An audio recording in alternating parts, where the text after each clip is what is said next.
Hello, beautiful folk. You may know me as Elias Venus, but here on this channel, you'll of course know me as Magic of Venus.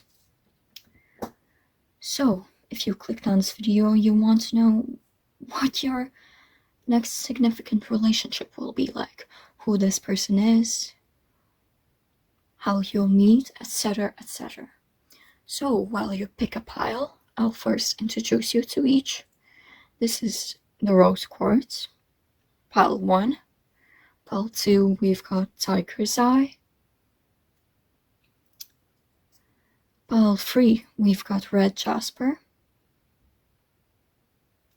And pile 4, we've got the Peridot. So, in this reading, I've sketched out what exactly you'll find out here. So,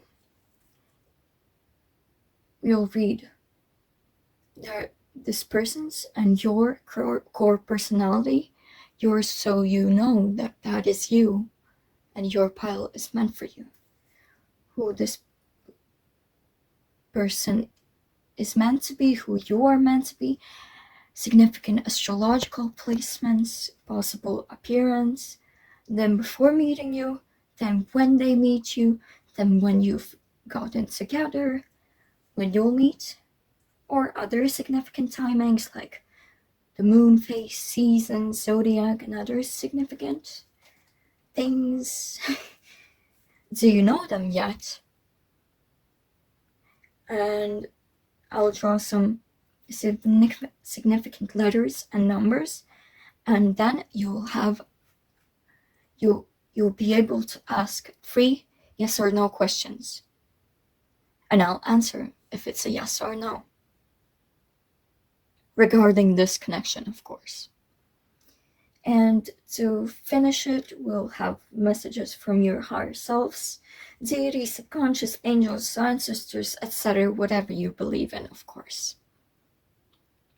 So, have you chosen my pile yet?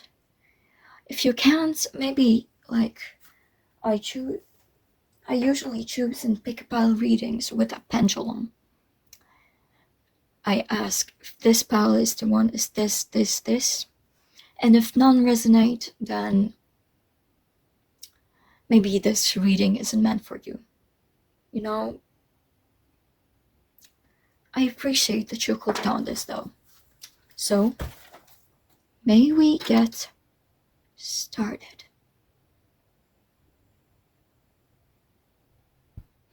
Hello there, pile 1. If you chose the Rose Quartz, this reading is for you, and I won't reveal what's under this card, but leave a comment on what your intuition is telling this card could be. So, we'll start with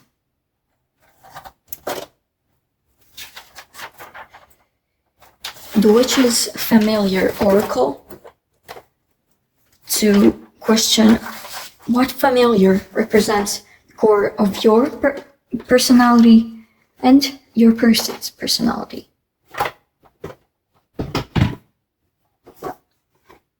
It's one of my favorite oracle decks.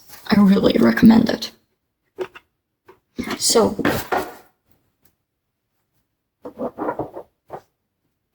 what familiar represents pile 1's core personality?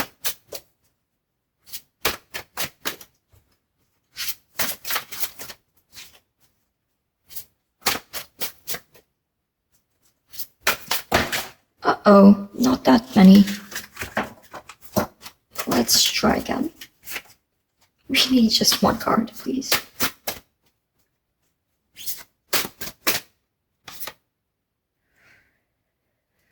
Wait.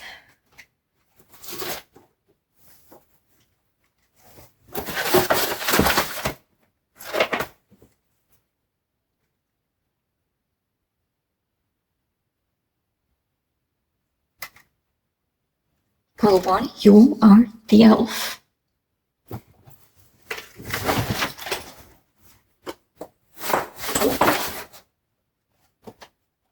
Let me move this stuff a bit.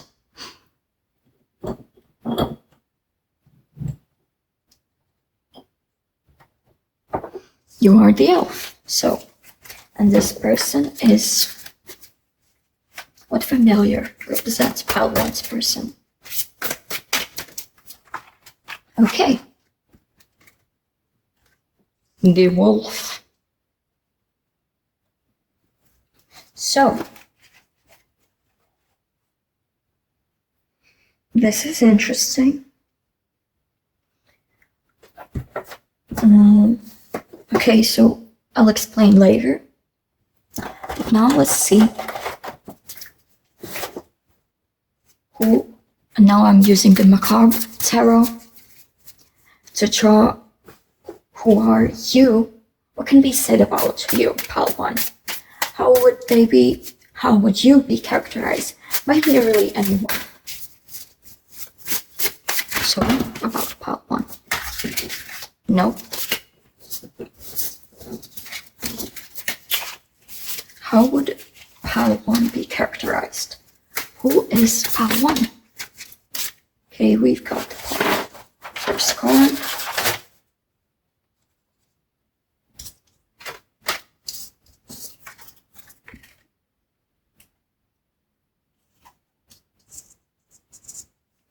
Haunting of Daggers, that's the Queen of Swords. Second card. Who is Pal 1? Core personality. Who they are with? Fuck, what am I asking? Wrong sheet. So, who is Pal 1? What can be said about you? How would they be characterized by merely anyone? The Star. Beautiful. And the third card. That's 3 cards, not the third one. One card, please.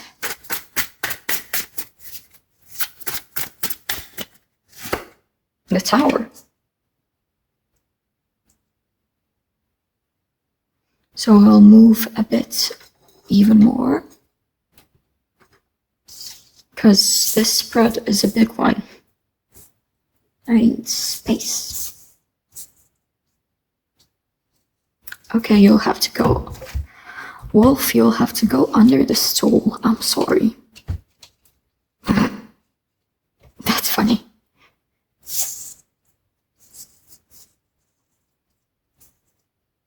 So, who is Pal 1's person? This one wanted to open up quick. Wow, we've got the 3 cards already. Okay.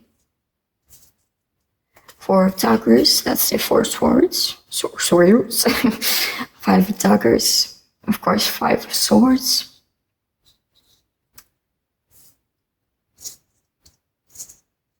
And the 6 of bones, that's the 6 of wands. Do I tell? No, I'll do the whole spread and then we'll talk about it.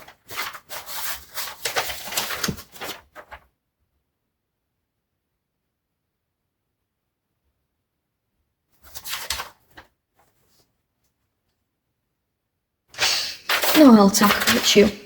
So, you're the elf, you're the star, you're the haunting of daggers, you're the tower. Interesting energy, I'd say. The elf. That was a card of mischief. I see the tower, I see the Queen of Swords, and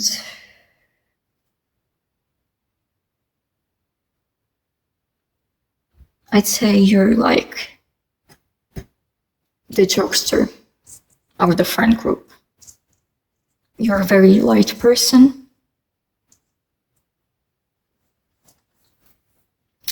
But you have a cold side to you. You are quite smart, I'd say. But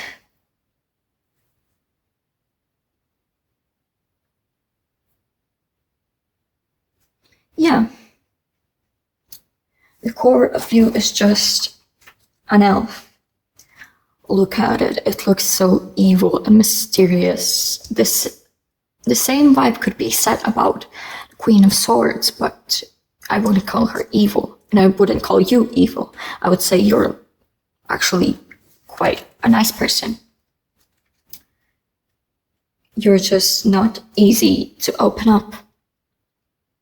See, maybe you've dealt with something in the past that has severely impacted you, that has made your mansion of reality just crumble up. But you fought through that. You're a warrior. You're just a warrior, I'd say. And now maybe humor is your coping strategy. Yeah, like you see, that's Medusa right there. And Medusa's story, stream my song, Medusa's story, by the way, but Medusa's story is quite an unpleasant one. She definitely is a warrior, like the haunting of daggers. So I see you've got some trauma right there, but maybe this person could help, since their card is the wolf. And you know, the wolf is one that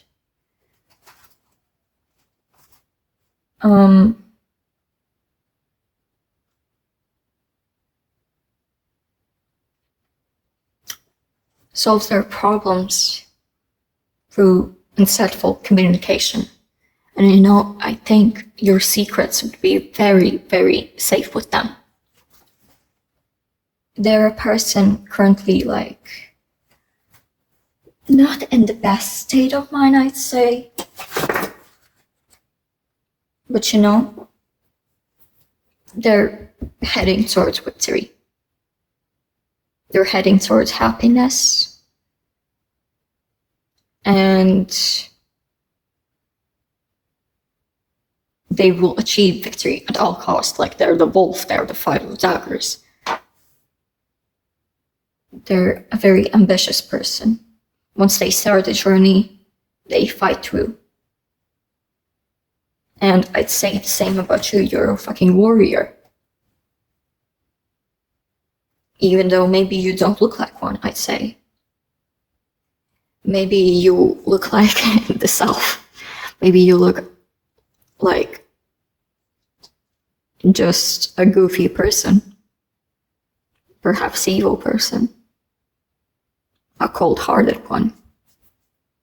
But you're not that truly. You're a glimmer of hope. You're a bright person inside, despite what that sour has done to you. So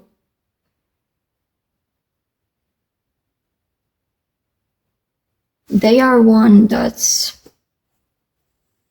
So see that the way you'll show trust with each other is by opening up, which is logical, of course, very logical, but your main realm of action is just communication. Maybe you really enjoy talking with this person. Maybe, perhaps... Oh god, the shell of this connection is hard to dive into. Like, you've got a shield over your energy. So yeah, there's someone who doesn't like to be controlled. And they are stubborn. I see that they're stubborn. Quite stubborn.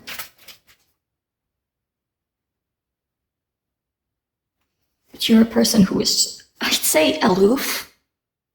A bit childish in heart. Like, your inner child is the star. But you know, yeah, you're still under the Queen of Swords shell. Yeah, you've got different ways people could interpret you.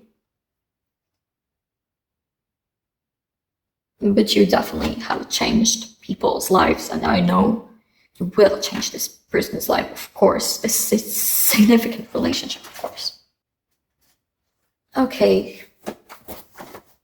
Now I'm moving on to, where is it? Oh, it's here.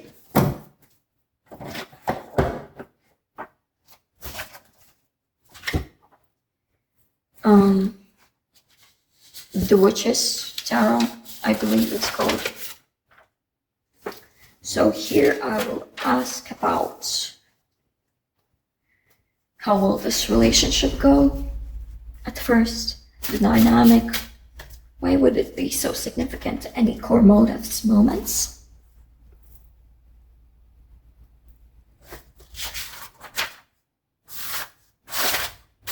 Of course, let's start with you. How will this relationship go initially for you? The dynamic, why would it be so significant? Why will it seem significant? And any core motives or moments. Ooh, Ace of Fire. That's the Ace of Wands. Anything more? How will this relationship go at first? The dynamic. Ooh. I will accept these, of course.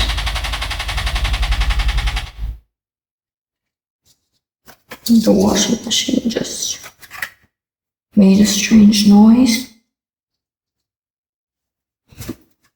Oh god, we have to move a lot. Sorry, Aphrodite, you have to move. Oh. Okay, we can go further. And how will this relationship go for them first? The dynamic. Why would it be so significant? Any core motives or moments? Eight of Earth, aka Pentacles.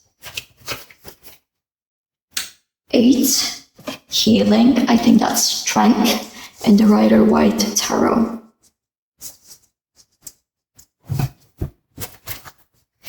And I'll get a third card because that's unfair. That you got 3. So, Messenger of Earth. That's the... I keep forgetting which one is it.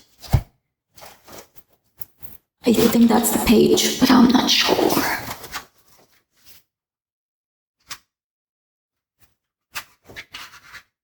Yep, it's the Page. So... Okay, we're back. You probably didn't notice that I left. But, so, about the relationship initially, this person will definitely ignite a spark inside of you.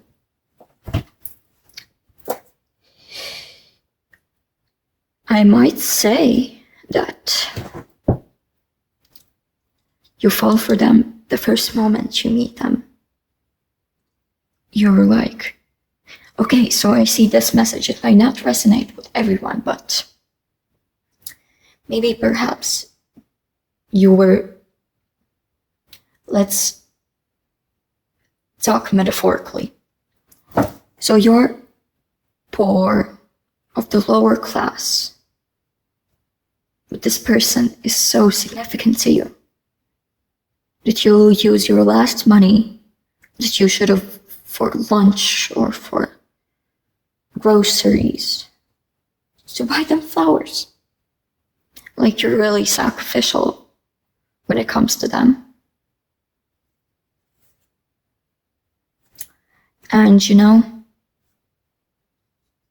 this person may be like a passion inducing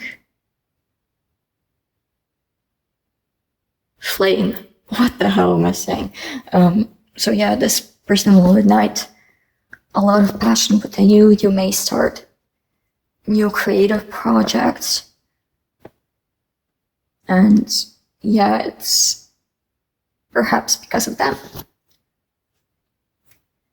Yeah, you'll be very kind and open to them.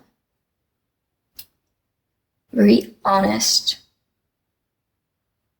and fiery, which I don't think your outer shell, the cold one, would really be towards anyone. And yeah,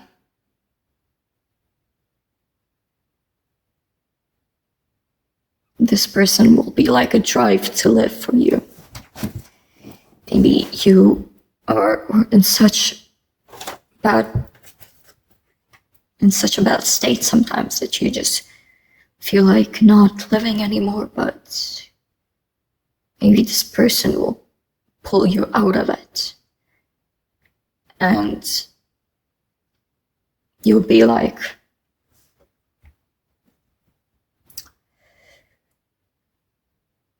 newly born.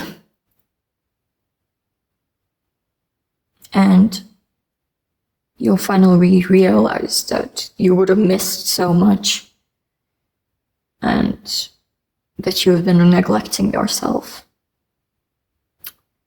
So yeah, moving on to this person. The Chariot, the Page of Earth, and the Eight of Earth.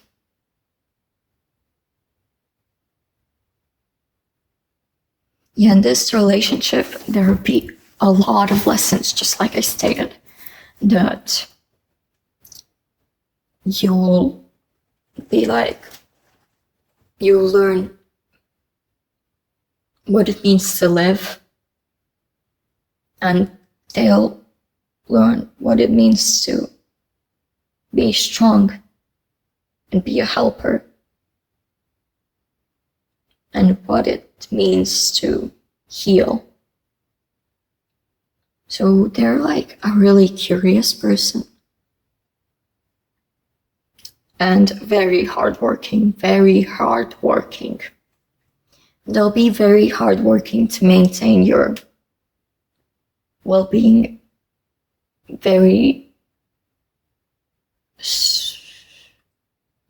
your well-being well. I'm somehow not good at this today. So yeah, the significance is that you're both putting in effort into this connection, but for example, you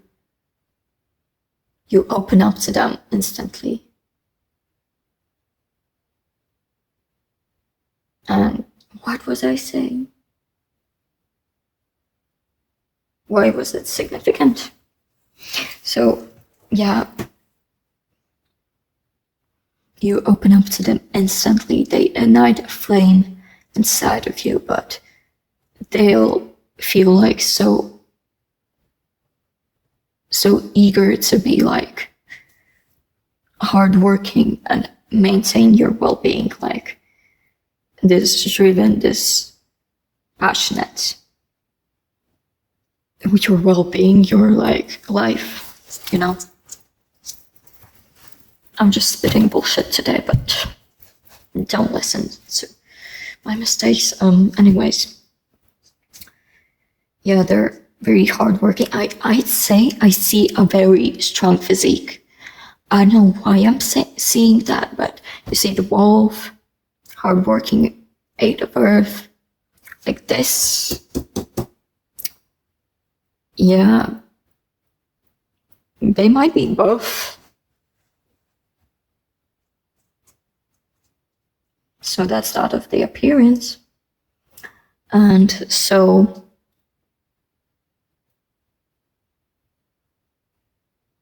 and they'll be very interested in you. So interested that they'll be very driven to text you every day, keep up on your life, what's happening, how you're feeling, how your projects.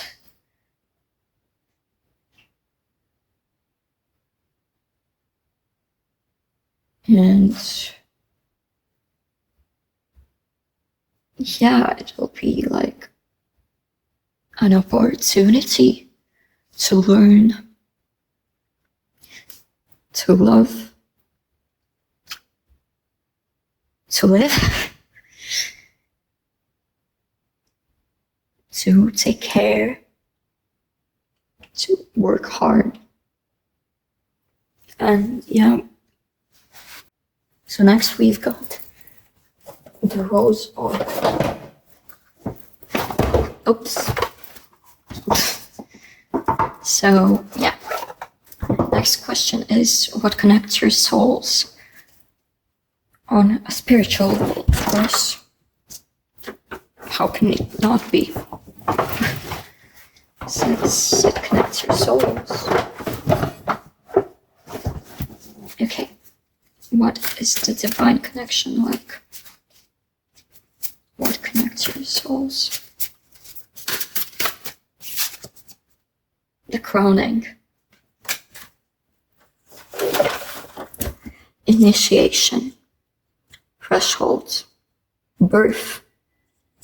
Rebirth. And a seat at the table.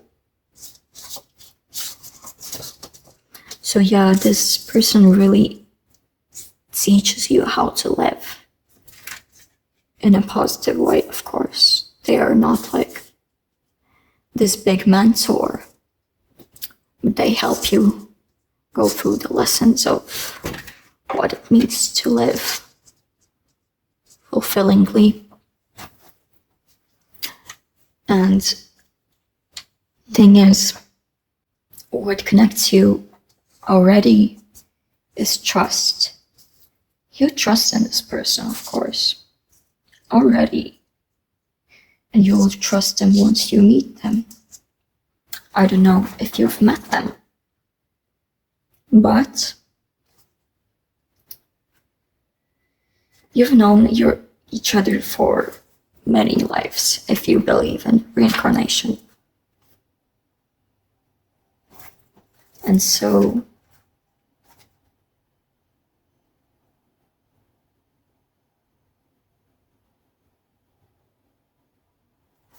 this connection will have you like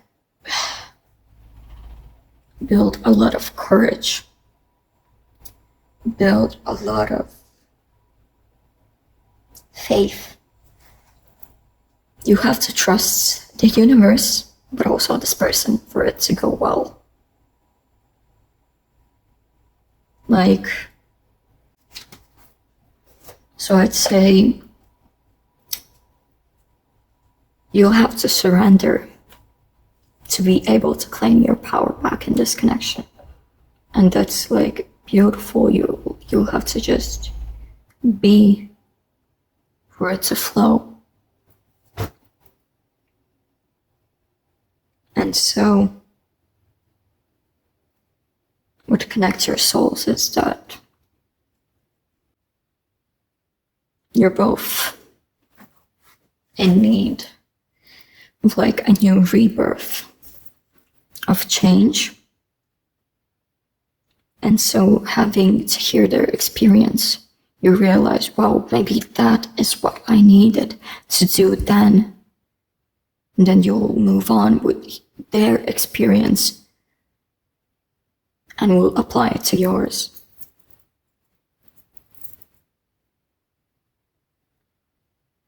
Yeah, there's gonna be a lot of lessons here. So now we'll return to the Witches Tarot, and I'll ask,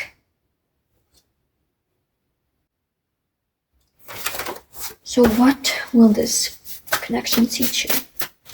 Lessons, core themes of the relationship.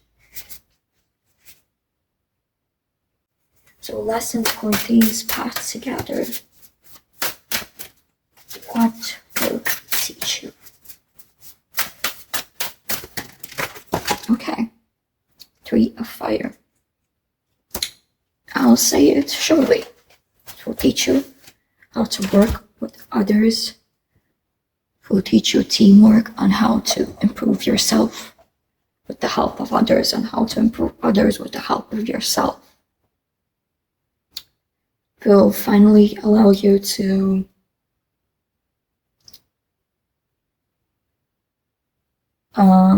learn how to manage life together. We've got the outcome of the relationship. And what do I mean by that? Simply, what will be the outcome? I don't know what I mean. I just ramble on.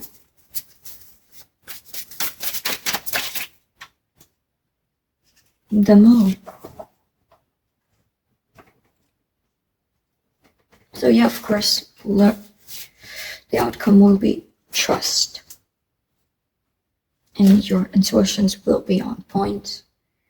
Wait, I need something to be clarified. No. I need something to be clarified.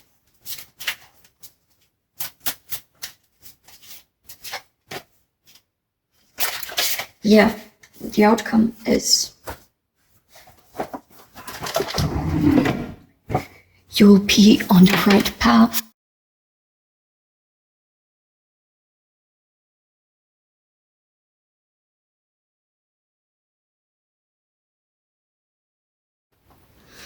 Okay, so now with the Moonology Manifestation Oracle cards, I'll tell you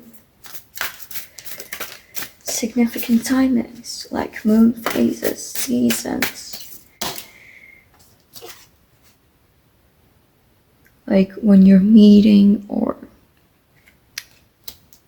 what is significant in your relationship, like stages and stuff. To this. Okay, more. A lot of full moons.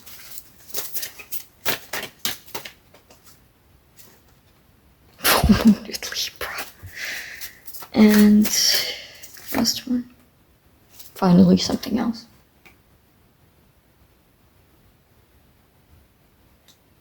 New moon in Capricorn.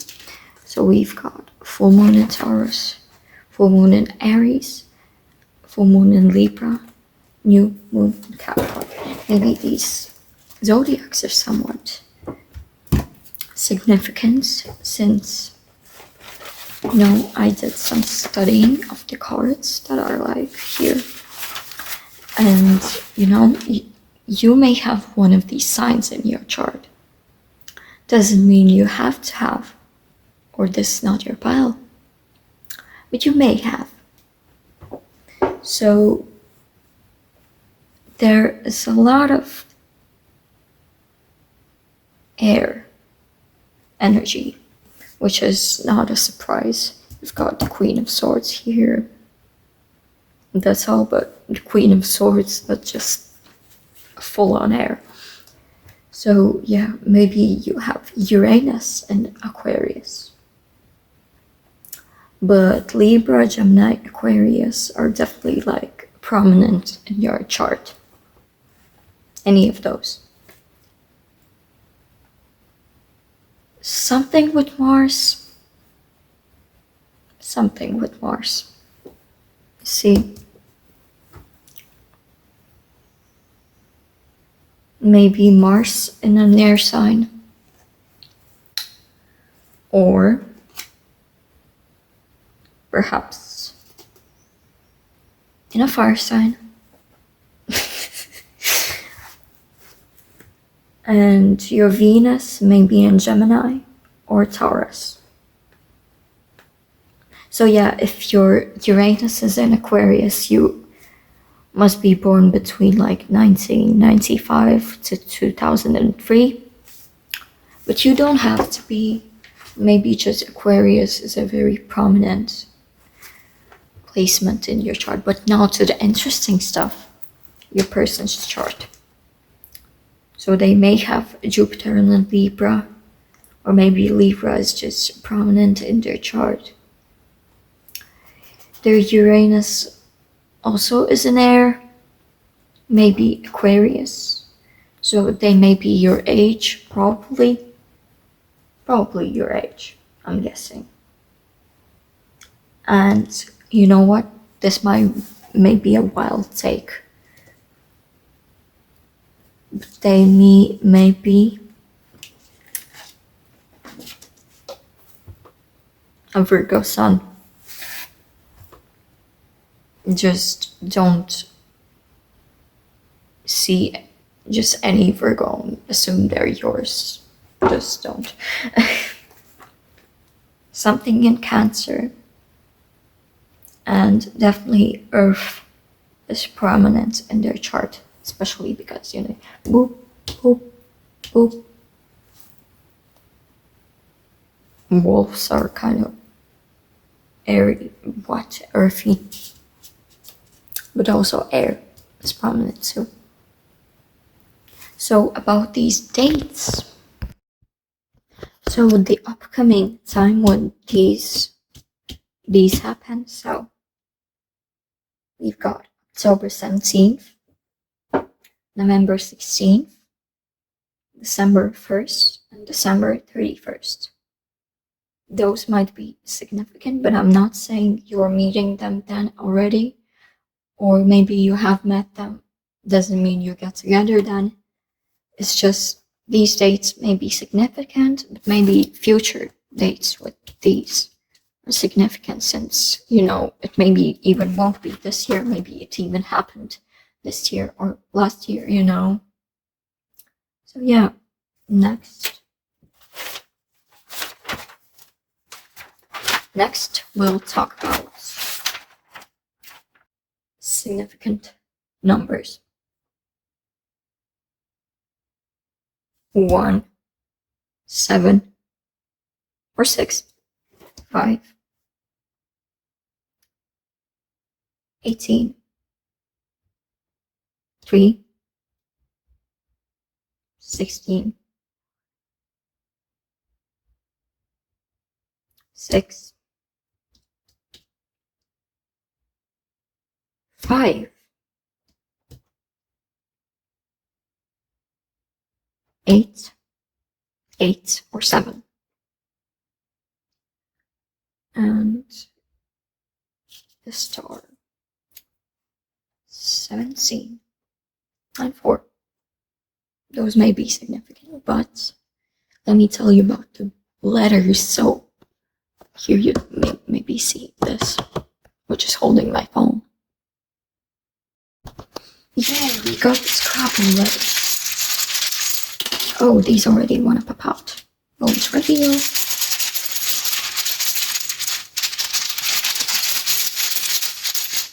I'll craft it to more or whatever comes out.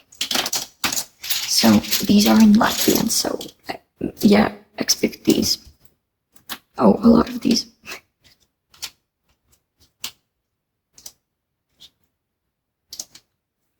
Okay, E. They may have a lot of E's in their name. Or like this E, that's A.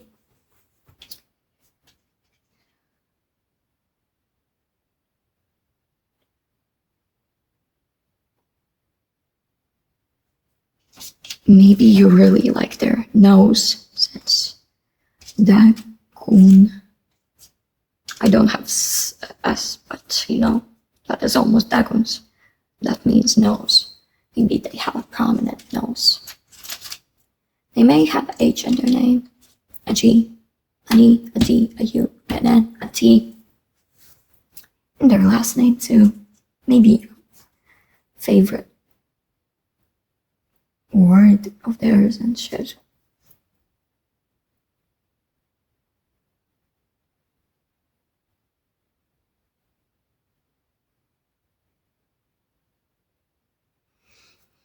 I know what I can make of these, but and your shadow.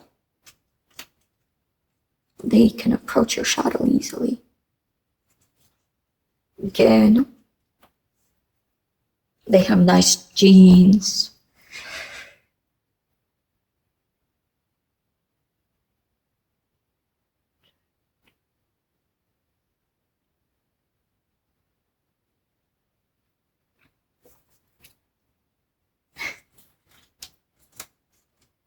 Do I eat?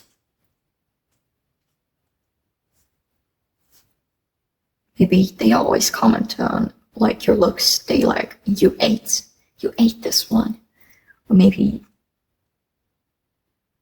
they eat you. No. Let's keep this PG friendly. And yeah, maybe you go on cafe dates a lot. Yeah, maybe you eat a lot together. And maybe you met them in a cafe. Stuff like that. Maybe they work at like a restaurant or something.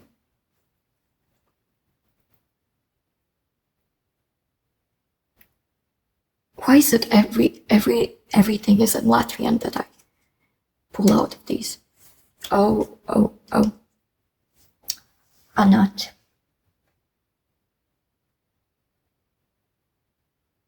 Take that as you wish.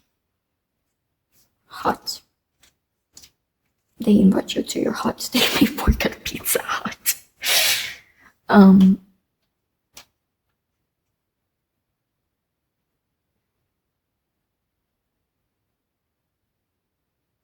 Ten.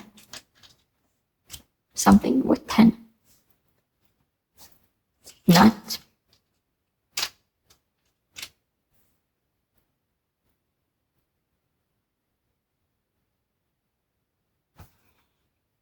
That's all I'll have with these letters, but time for the yes/no questions. I'll leave these here. Wait, I forgot something. No, that I can't.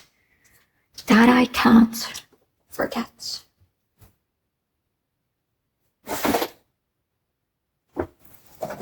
Here we have the Aboriginal Healing Oracle. And with this one,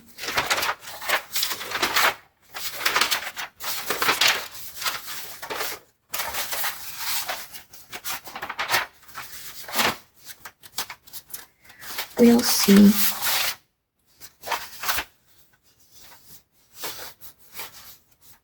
so I didn't write this in the questions, so yeah, my bad. I almost forgot about that. So now let's see.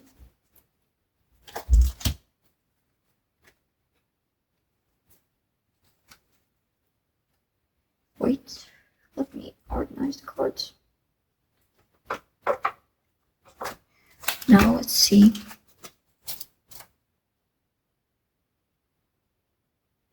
Them before they met you.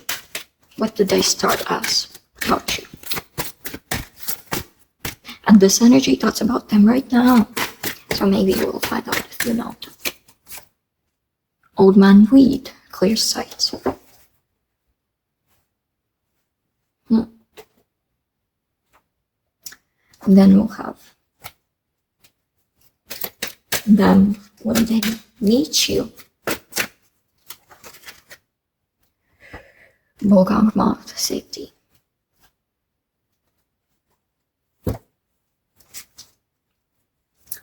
And them when we were together. Forgiveness, Alora. 9/13/30. September 13th, maybe. September 30th, maybe. Maybe. Something with that. So, what can we say about this?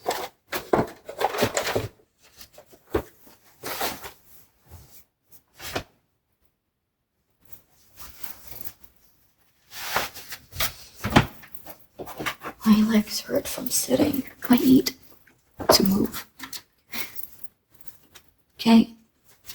But the old man weed before they met you, they were like,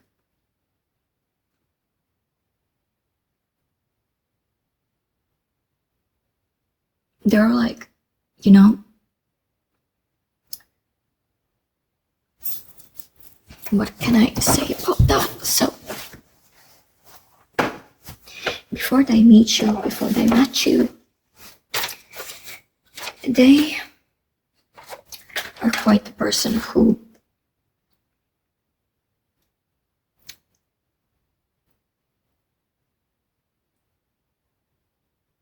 sometimes misses the point, doesn't hear the important stuff,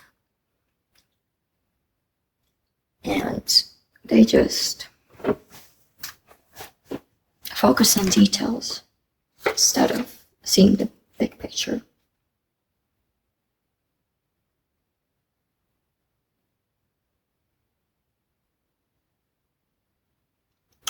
Yeah, maybe they were like, definitely won't resonate with everyone, but maybe they have like some lung issues beforehand. Maybe they smoke, and when they meet you, maybe they stop smoking. I don't know, maybe. And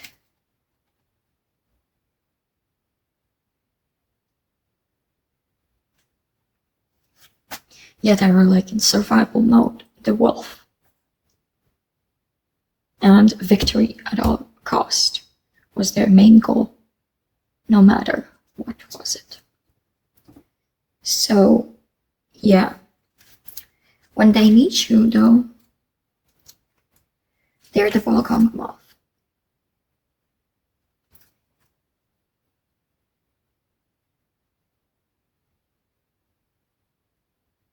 Maybe they're afraid. After, when you've met, they fear taking some action. Like asking you on a date or something. And now that old man leads her into something, like, now they see something not everyone notices. Even though it was like almost the opposite beforehand. Yeah, they will make you feel calm. Their presence will encourage trust. And yeah, their biggest fear is initiating. And so when you're together, they feel worthy. They feel at peace. They feel like they don't have to be like this person who'll do anything for victory. They allow themselves for rest. They feel worthy. They feel peace. They forgive themselves being so harsh. You see, from this, I should believe, well, you wouldn't be watching if you already were in a relationship, but I'm almost feeling like you've met them. Especially like you're this, you know, the Catholic something change that like they have trouble breathing, but when they meet you, they're like, oh my God, I finally can breathe again. You know, like take that as a metaphor, of course, but maybe you haven't met them because I see that.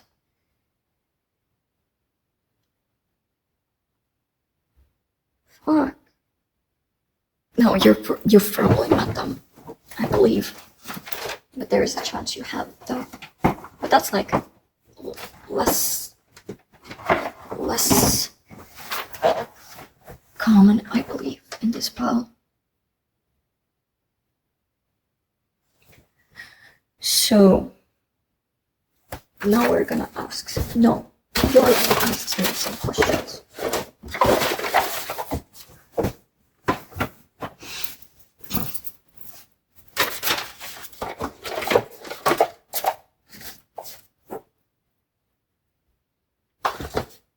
Where did I put the damn pendulum? My room's a mess.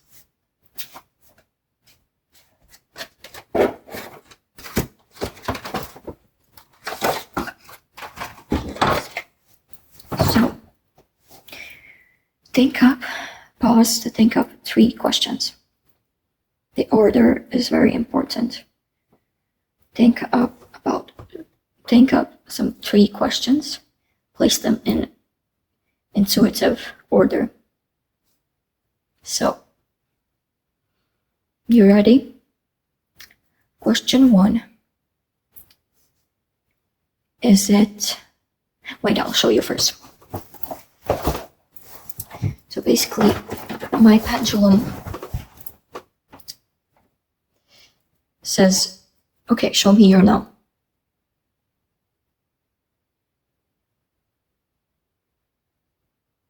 It's like swinging back and forth, back and forth, back and forth. But please say yes. Show me your yes.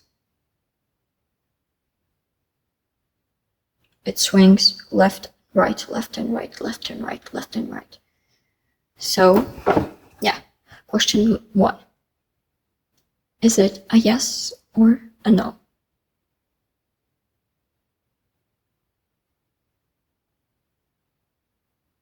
A yes or a no?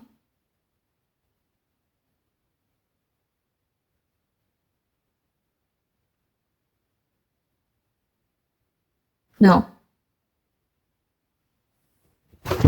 Get your question 2 ready, because is it a yes or a no? Question 2. Is it a yes or a no? A definite yes. A definite yes. May seem weird in this cycle, but you know. Okay. And the final question. Question 3. Is it a yes or a no?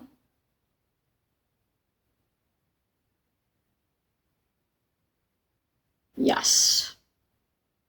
Oh, that's a yes. That's a fucking yes. So don't take these for granted, but I hope these answered your questions. And yeah, maybe you chose the wrong order. So think about that. But don't rely like 100%. Regarding this connection, you could have asked 3 questions. Those are the ones you asked, and the answers were no, yes, yes. And to conclude this, we're already at the end. It's been like an hour, but you know, I'll miss you.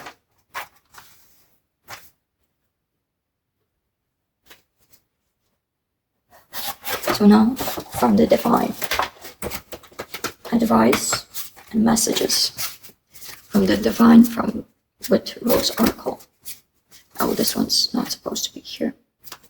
Well, what does Piles want? What do the Piles wants?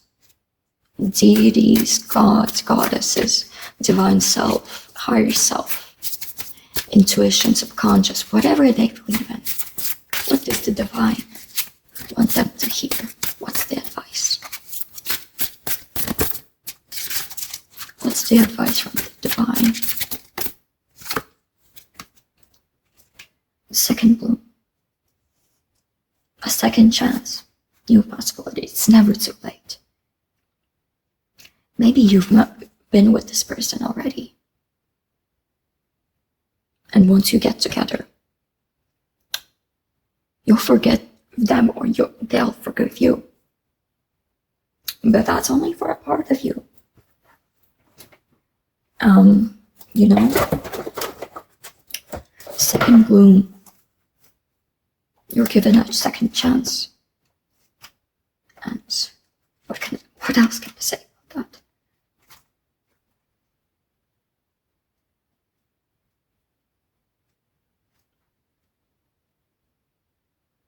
Maybe you'll regenerate.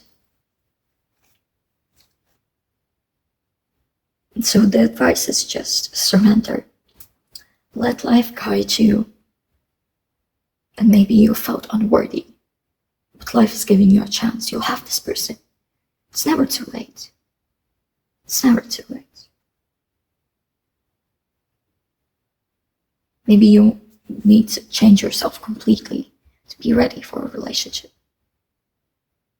It's never too late for that.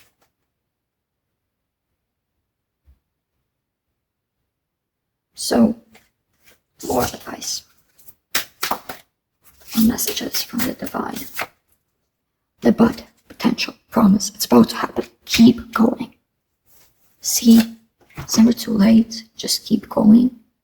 Just keep up with the flow. And it'll happen. You'll meet them. It promises. The bud promises that there will be a second bloom. You have so much potential, Pal 1. So just believe, keep going, and I promise you, you won't regret it, okay? And the last message, come to me, attracting like a rose, receive abundance. So yeah, all that's left is be ready to receive, surrender to receiving. Because I think this person will initiate it. I believe so. So yeah, just follow your desire. You know, I'll end it up here. So what do you think was your card at the beginning at the pick-up pile? Leave a comment down below what you think your card was. So thank you so much for staying this long. I love you so much. Come watch another reading if you want. And if this didn't resonate, you can choose another pile. But if you stayed this long, trust me, it'll be alright. And this was your pile. Okay, goodbye. I love you. Hello there, pile 2. If you chose the tiger's eye and the card, you'll have to guess what it is. So leave a comment what your intuition thinks the card is. If you chose the tiger's eye crystal, this pile is yours. So, we'll begin with talking about your core personality and their core personality. First, we'll use the Witch's Familiar deck. I love this Oracle deck. It's just so beautiful and telling. Look at it. It's beautiful. Oh my god, I love it. So let me shuffle it carefully since we just finished pile 1. So yeah, how are you doing, pile 2?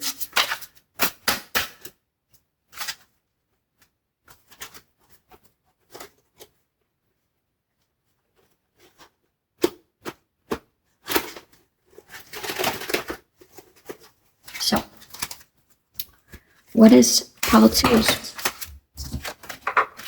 core personality like? Pile 2's. Oh, you're the hedgehog and the wren. That's so cute. They're so small and tiny, that's all I can say. And what's their person's core personality like?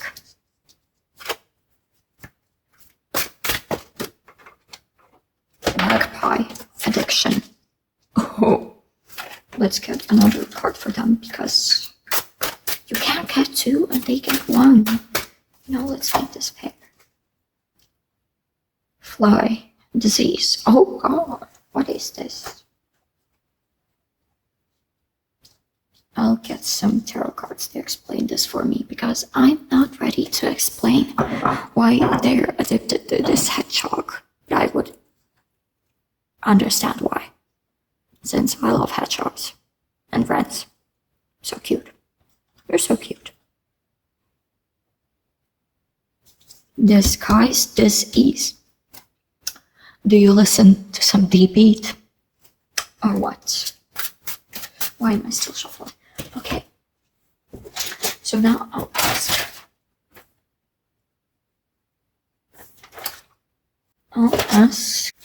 What this person really? What can be said about them? How would they be characterized by nearly anyone? Terror of Cups, that's the page. Cups. Who's this person? The Hanged. That's the Hanged Man. The gender neutral. And the Devil. Okay. Interesting combo. And how can you be described? Who are you? What can be said about this?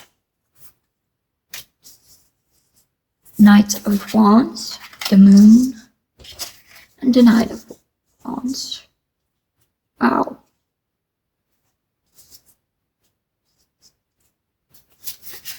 This is interesting, not what I expected.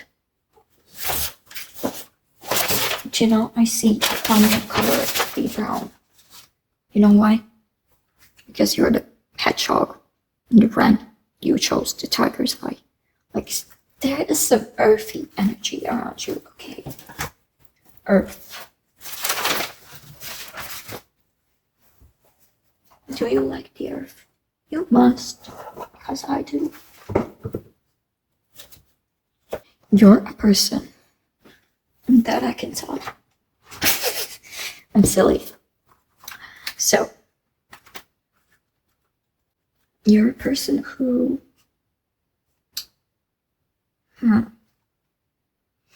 You're very like, if you're in danger, you'll just run, you'll hide. You try to stay out of danger, I believe. And you have like this, you know, sharp side to you, like that you release when you really don't want people to mess with you.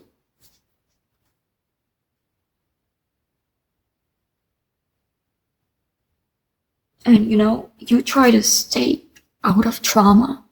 You know, you hate drama. You hate conflicts. You do everything to prevent it. Maybe you need space yourself, but I see you allow people to have space.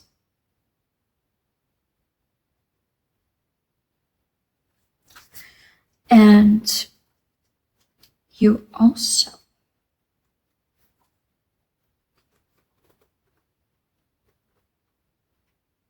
are someone who shares a lot of knowledge with others. You're a very aware person. I'd say, like, you watch the news and shit, you know what's going on in the world. You observe a lot, you know a person who you haven't talked with long before you talk with them.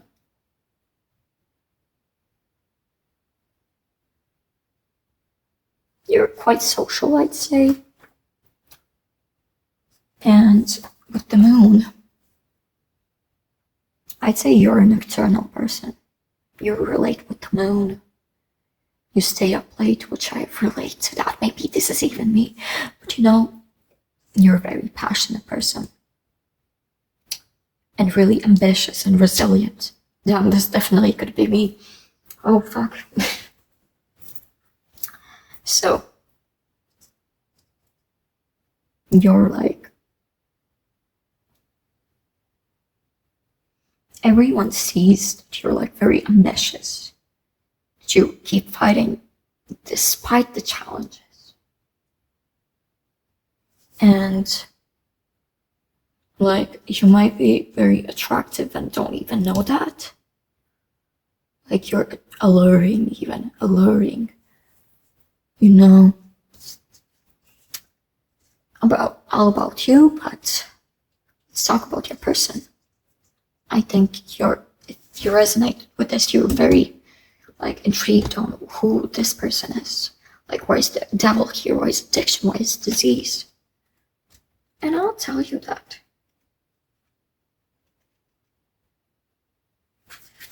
Like, this person, they rarely resist the temptation. If they want to talk to you, they will. You know, they also like maybe will vent to you, but their deepest struggles. Say they're like hurting inside, to be honest.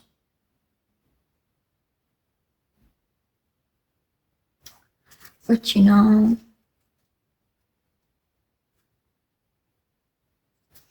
They also, just like you, avoid gossip, conflict.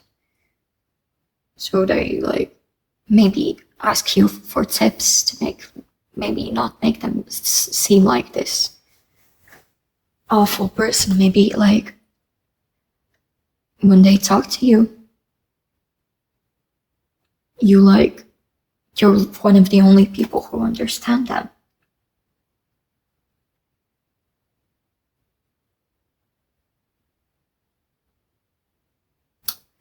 So I think they will appear in your life as a surprise. You didn't expect to meet them, trust me. And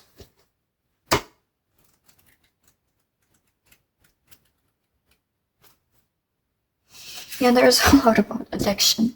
And I'd say they're ashamed of what they've been doing, what they've been craving, what's been on their mind a lot.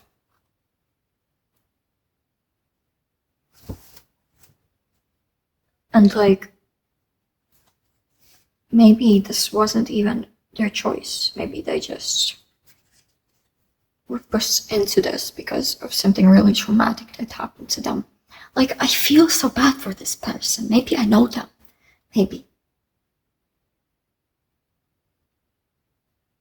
So maybe they'll find comfort in telling you about their discomfort. Maybe you'll make them change their perspective, Like, I'm not even talking about them a lot. I'm talking about what you do to them. But maybe that's a big part of your relationship, So,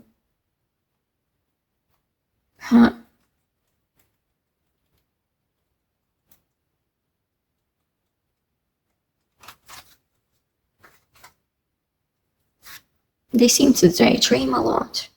You maybe too. Maybe you daydream about each other. That's so sweet.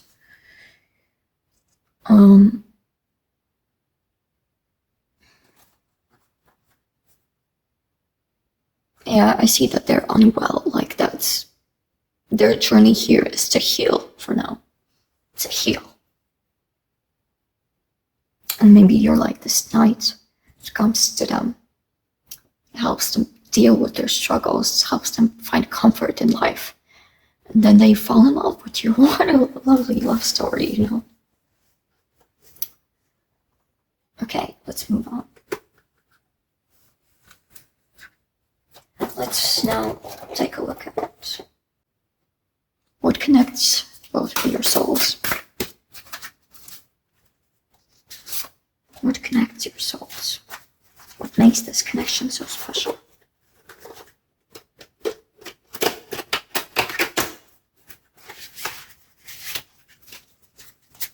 What makes this connection so special? What connects your souls? We are nature. Becoming grounded, embodiment, living in connection. Maybe that's why I talked about you more than them. Like, maybe you're just so connected to each other that grounds you and makes you stable people, rather than fragments and fragments and fragments. You'll understand them. Maybe you heard them someday, long ago. Maybe they will be like you. You have parts of each other that you need to put in one big puzzle, There's fragments that you need to be put in their puzzle, and there's fragments of their puzzle. Damn, I explained it kind of interesting. So, yeah. Next. Oh, did I tell? This is the Rose Oracle, which is familiar oracle in the Macabre Tarot. Now, let's take a look at how this relationship will go at first, the dynamic, why would it be so significant, any core moments, motives. Okay.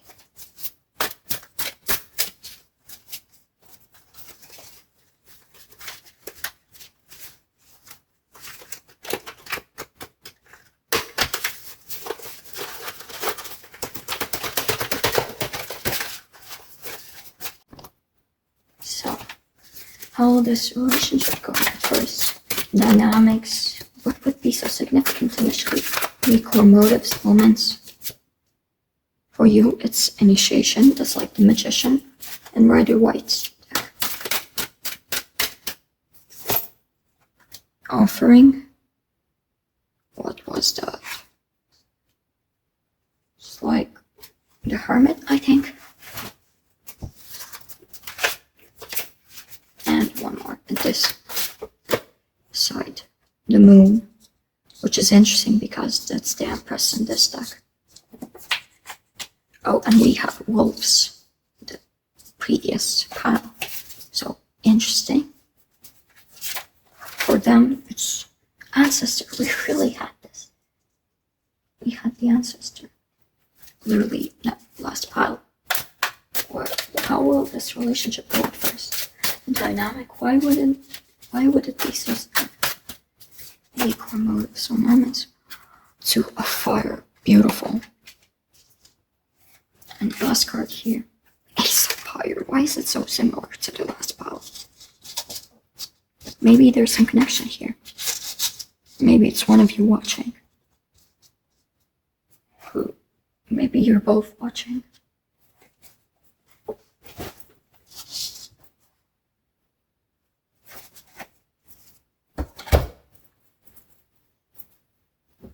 Perhaps you'll manifest this connection and you'll have to be like, you know, alone in solitude before you like get to know them. You'll have to give them space before you enter their life. You'll be very caring of them. Like these are all major arcana. Like you'll be like this major person in their life who changes everything, you know? You have such motherly vibes, you know? The Moon. The Moon. I mean, that's the Empress, but, you know, you seem so divine feminine, you know? Like, maybe you are a loner for a reason. You're like, I love this person. You're based. So, yeah, for you, it'll be like you'll have to give them space before you initiate something. You'll manifest the right moment. And you'll be able to take care of them at the right moments. And that's how the relationship will go. So for you, for your person, it will initially be like, it isn't the right moment, you know, they're like looking into the future, maybe someday, like they'll feel, if it had to happen now, it would happen. You know, the Ancestor is also the Lovers, but you know, the Lovers, they unite when it's the best moment too. And so they'll be very looking forward to any time you meet and like plan so much to meet you. Will delay any plans just to meet you, you know. You're like very comforting person to them. It helps them deal with their problems. You're like, that's so sweet. Oh my god, I love your pal too. So yeah, there's like, you ignite like this flame in their heart. Like they feel warm in your presence. They feel you're destined to meet, but you'll be there for their whole life. Once they met you, they knew you're in their soul family. Like this person. Yeah. You'll help them grow so much. And look, this kind of looks like the Two of Cups too. Am I just tripping? Like in some decks, this is exactly how the Two of Cups look like. So you know, you become one, you unite, and this puzzle is finally finished when you unite. The burden falls off, the skin sheds, you're finally your true selves.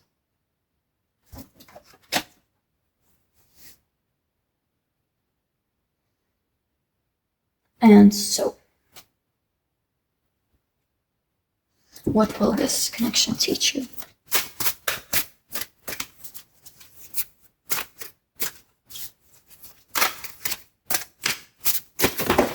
Oh, that's too much. I need one card. One card. What will this connection teach you of?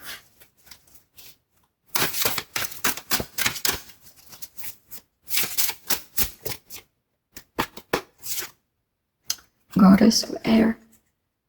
It's actually the King of Swords. I don't know why. But, yeah, he's a woman now. God is a woman.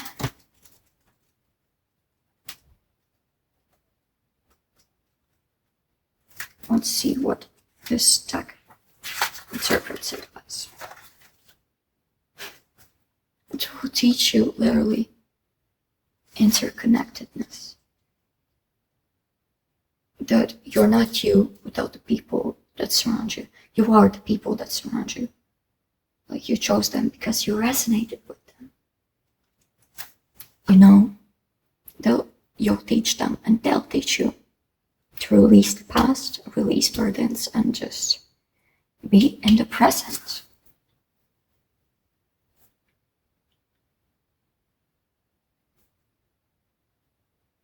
Yeah, I think I said enough for this. So,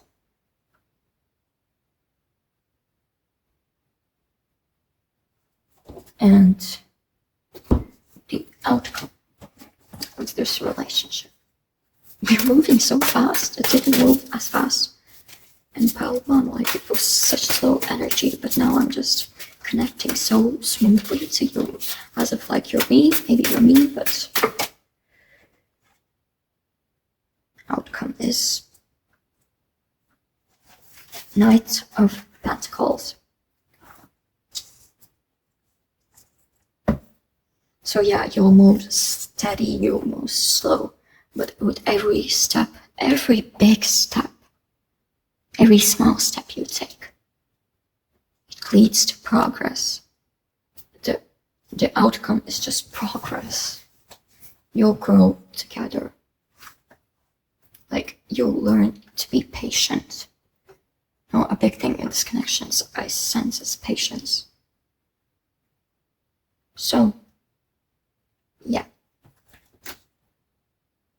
So for significant timings, no, let me wrap up the astrological shit right now.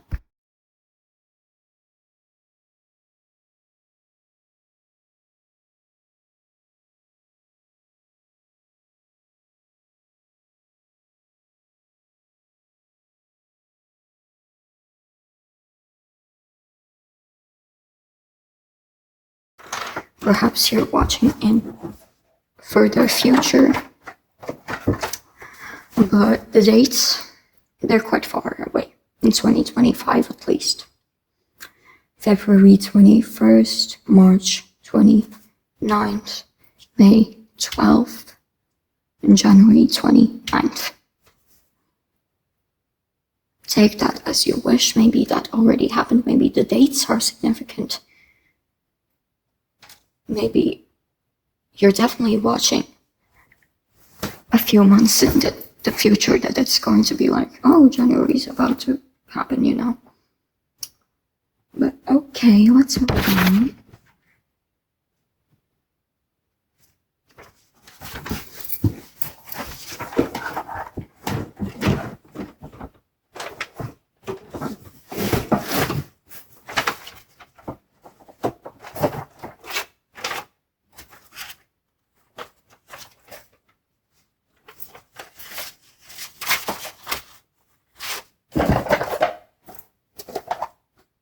So, we'll see.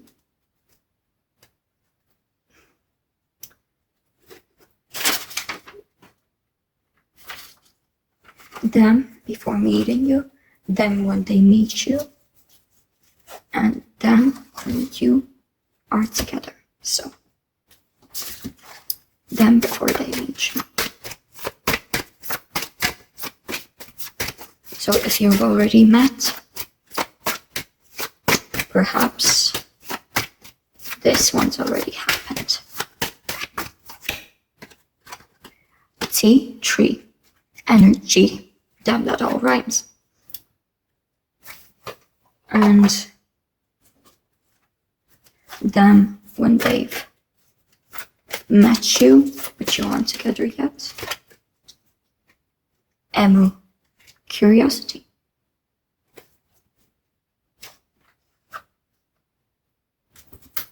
And energy when you're together.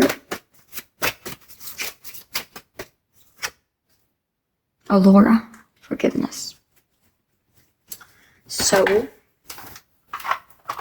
you can now guess if you've met them based on the energies. So for the T3,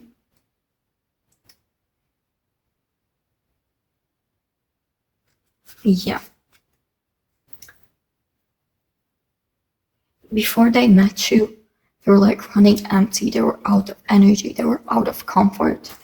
And then they're like, bitch, I need someone to vent to. I need someone to cry on their shoulder, someone's shoulder to cry on. They need to like be with someone who understands them, who they trust. And when they met you, they were curious to get to know you. They got the energy. Now they didn't have the energy. Now they have the energy. They're like finding opportunities. Like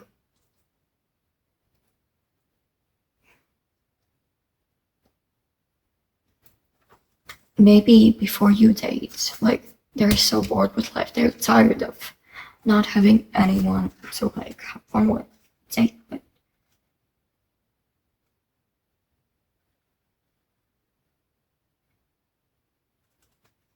And they're like, before they date you, they're like, you know, they want to explore, but somehow they're not getting to. Maybe because people seem to reject them easily or anything like that. But when you finally date, they feel worthy, at peace. They forgive the people that rejected them. Like, they feel like, okay, you just weren't meant for me. Now there's this person who is meant for me.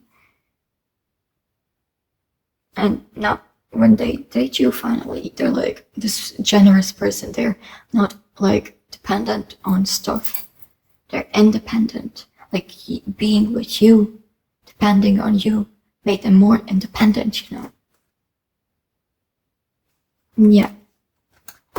I'd say you're very close to this, despite those dates, you know. Like, I'd be surprised if you're here that you hadn't met them. But there's a chance. So now, yippee, we've got to see the numbers. So 2 or 1, 9 or 10, 3 or 4,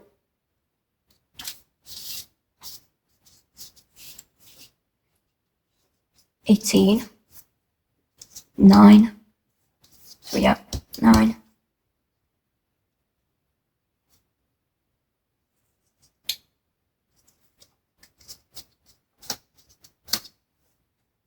11, 16, 30,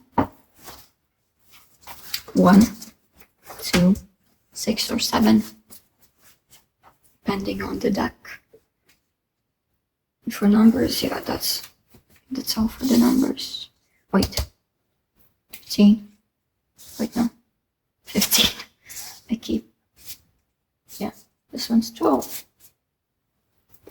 You know, let's grab the letters out. Maybe something significant will pop out. And you know, this one's so messy, this spread. The other pile, it wasn't so messy. Sorry for the mess, I'm just a mess. Letters, that's enough. easy one, to be honest.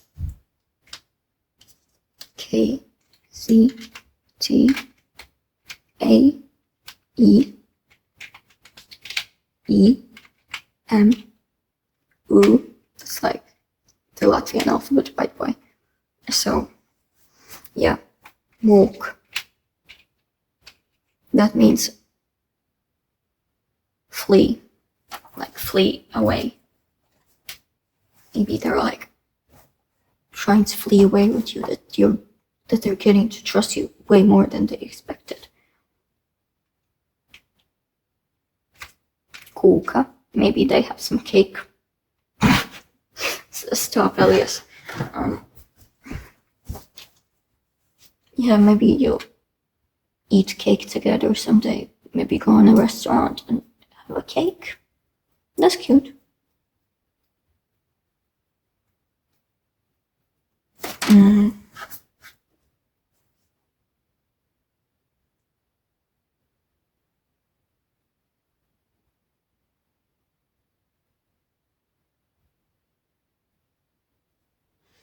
Kulma.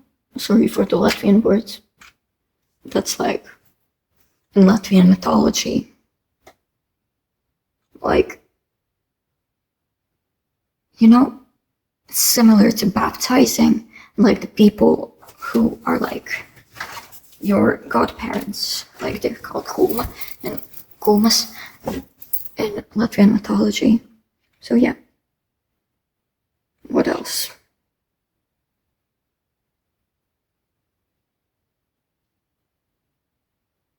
Maybe their name is Kate.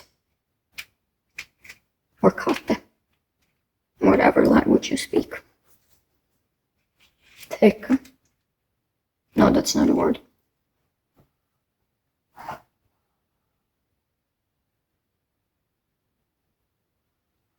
What else? What else?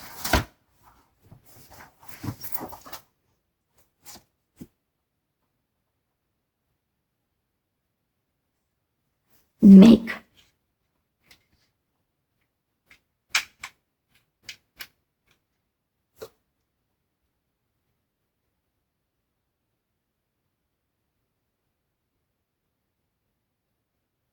Maze. Maybe they feel like a maze that you have to get through to understand.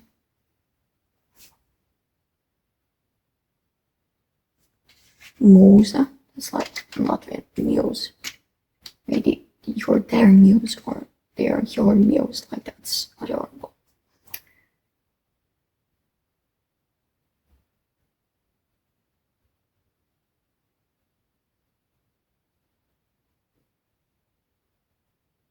That's probably all I'll get. So maybe E is significant. K. U. Z. Z. A. Oh, my candles. Need to replace them the next one.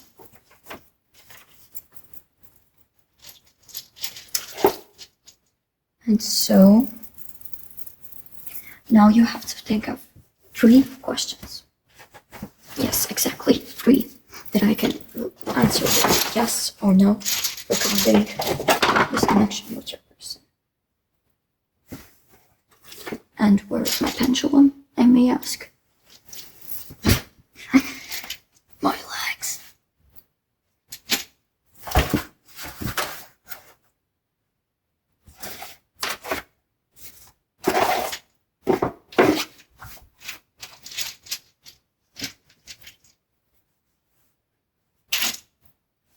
Oh, here it is. Noticed by the beads. Yes, that's a very budget pendulum, and all the beads keep falling off.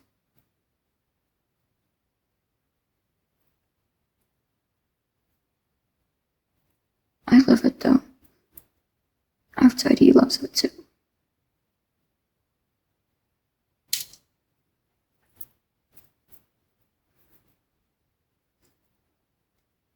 It's getting shorter and shorter.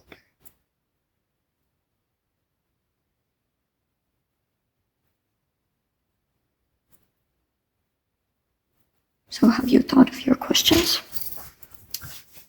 Beware that they have to be in the right order.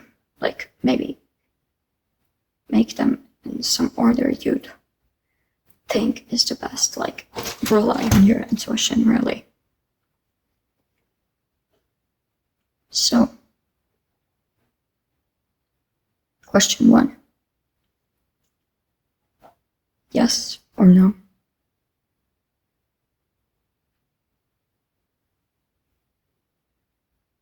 That's a yes.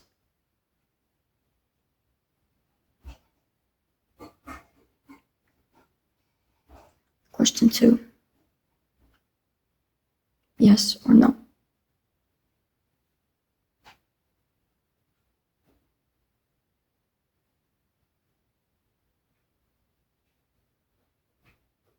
That's a no. And question 3.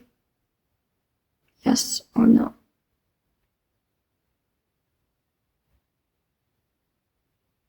Yes. A definite yes. It's going wild. So your answers to the questions are: question 1, yes. Question 2, no. Question 3, consider if you chose the right order. Those probably are your answers.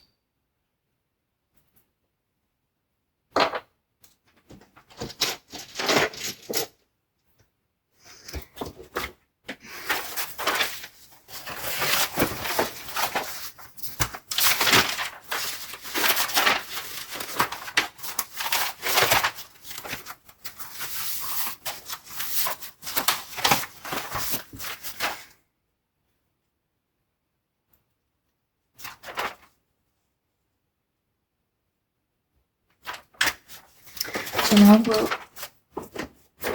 see the final cards. Messages and advice from the divine. Whatever you believe in, a higher self, deities, subconscious, the divine, just the divine. That is for you. Message from the divine. Some advice too. Come to me, attract me like a rose. Receive abundance desires. Advice and messages from the divine. The crowning. It's everything like the last pile. Initiation, threshold, birth, rebirth, a seat at the table.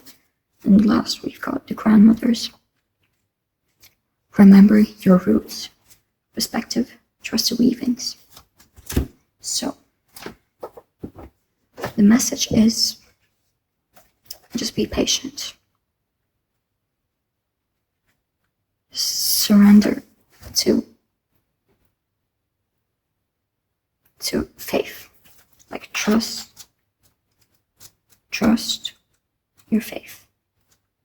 Trust that the fate you're meant to go will happen, and your person will become yours despite their like space from you, I guess.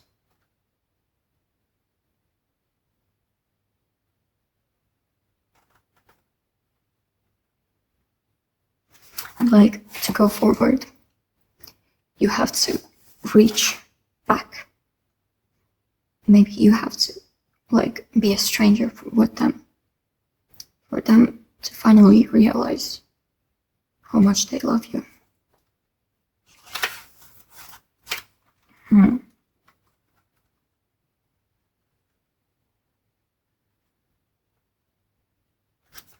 like, you don't know what will happen, but just trust it, because you'll attract what's yours. Just receive, surrender, and take a step back, because it was just waiting there beside you.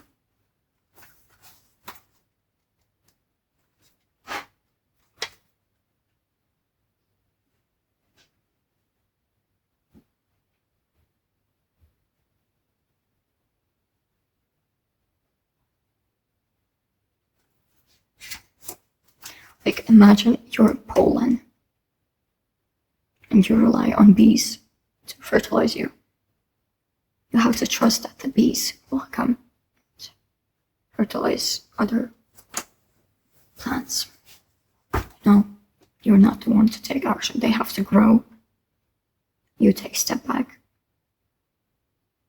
And then that will be yours. They will rebirth thanks to you. They will initiate thanks to you.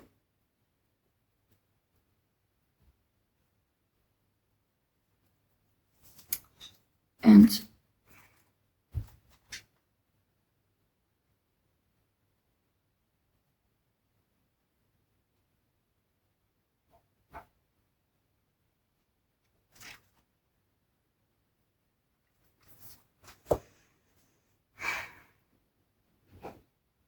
when they finally know who they are, they will come to you. And so, just trust the process of them healing. Of course, comfort them. But don't be discouraged that nothing is going forward, because with small steps at a time, you're reaching the bigger picture. You're reaching it. So that's all for your pal too. Thank you so much for being here. And yeah, remember the card I showed you in the beginning, in the intro. What do you think that card is? Comment down below. So thank you so much. I love you.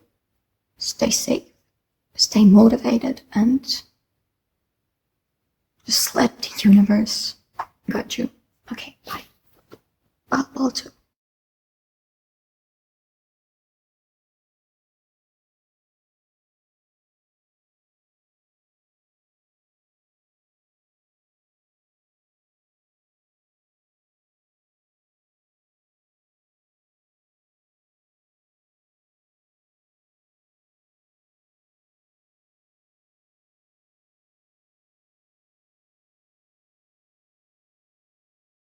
Perhaps it's already happened. Perhaps you're watching in further future. But the dates, they're quite far away. In 2025 at least. February 21st, March 29th, May 12th, and January 29th. Take that as you wish. Maybe that already happened. Maybe the dates are significant.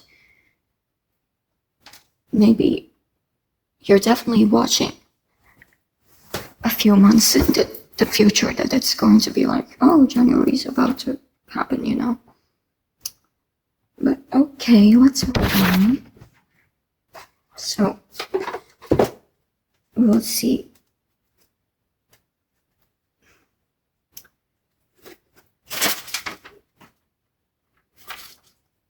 Them before meeting you, them when they meet you, and them when you are together. So, them before they meet you. So if you've already met, perhaps this one's already happened. T3. Energy. Damn, that all rhymes. And them when they've met you, but you aren't together yet. Emu. Curiosity.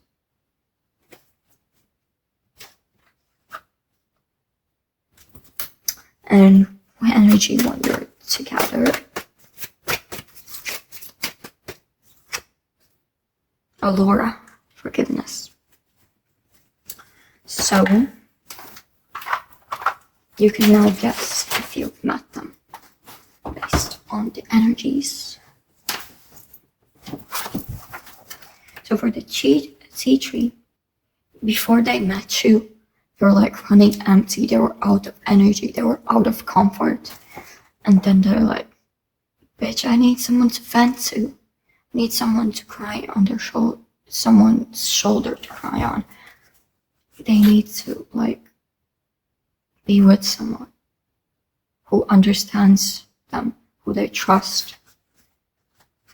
And when they met you, they were curious to get to know you. They got the energy. Now they didn't have the energy. Now they have the energy. They're like finding opportunities. Maybe before you date, like they're so bored with life. They're tired of not having anyone to like have fun with, date with. And they're like, before they date you, they're like, you know, they want to explore, but somehow they're not getting to. Maybe because people seem to reject them easily or anything like that. But when you finally date, they feel worthy, at peace. They forgive the people that rejected them. Like, they feel like, okay, you just weren't meant for me. Now there's this person who is meant for me.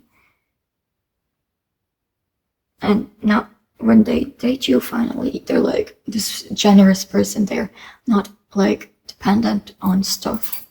They're independent. Like being with you, depending on you, made them more independent, you know. Yeah. I'd say you're very close to this, despite those dates, you know.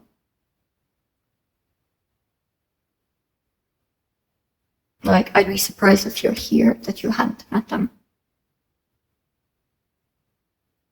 But there's a chance. So now, maybe we've got to see the numbers. So 2 or 1, 9 or 10, 3 or 4,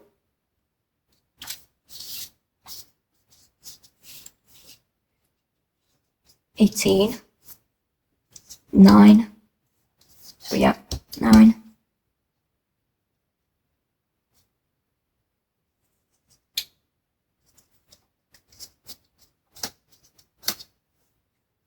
11, 16, 30, 1, 2, 6 or 7, depending on the deck. And for numbers, yeah, that's all for the numbers. Wait, 15, wait no, 15, I keep, yeah, this one's 12, you know? Let's grab the letters out. Maybe something significant will pop out. And you know, this one's so messy, this spread. But the other pile, it wasn't so messy. Sorry for the mess, I'm just a mess.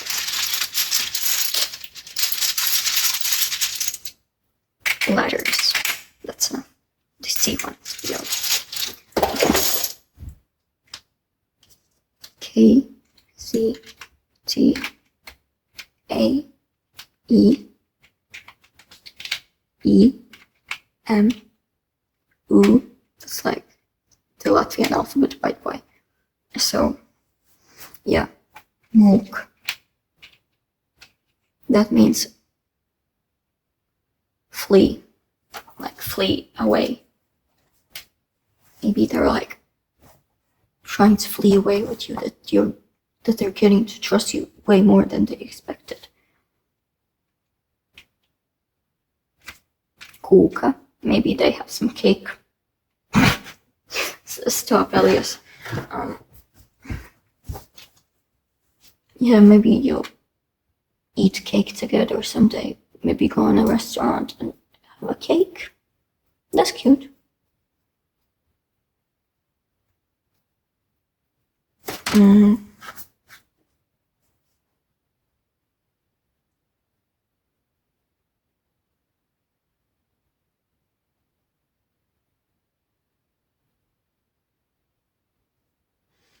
Kulma. Sorry for the Latvian words.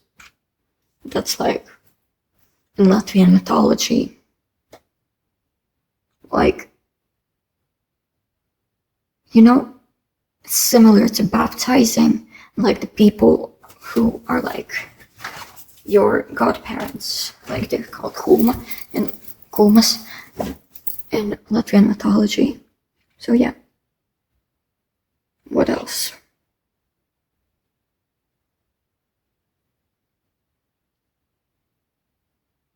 Maybe their name is Kate or Kate, whatever language you speak. Take. No, that's not a word.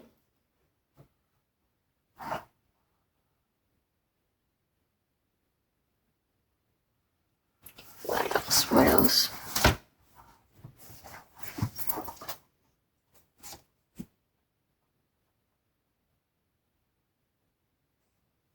Make.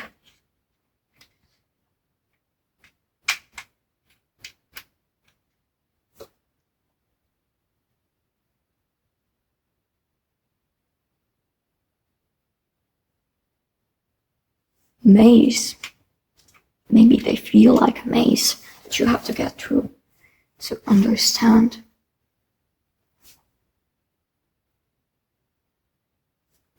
Musa. That's like Latvian muse. Maybe you're their muse or they are your muse. Like that's adorable.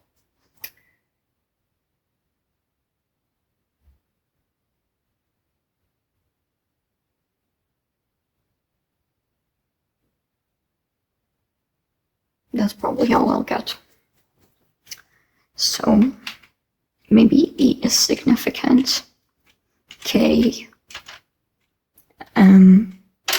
U. Z. Z. A. Oh, my candles. Need to replace them the next.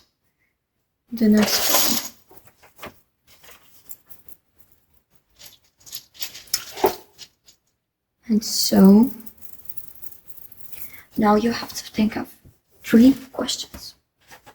Yes, exactly 3 that I can answer yes or no regarding this connection with your person. And where's my pendulum, I may ask? My legs.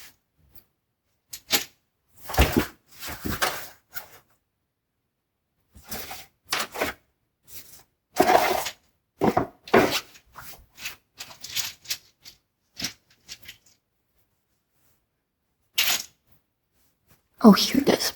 Noticed by the beads. Yes, that's a very budget pendulum, and all the beads keep falling off.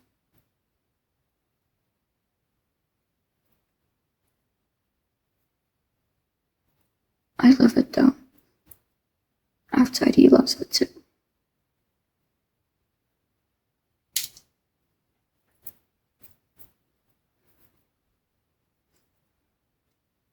It's getting shorter and shorter.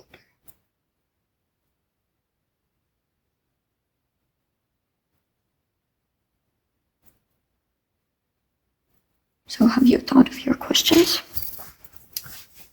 Beware that they have to be in the right order. Like maybe make them in some order you'd think is the best. Like rely on your intuition, really.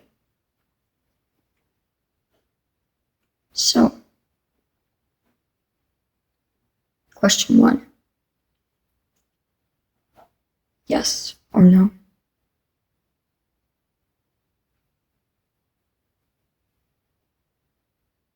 That's a yes.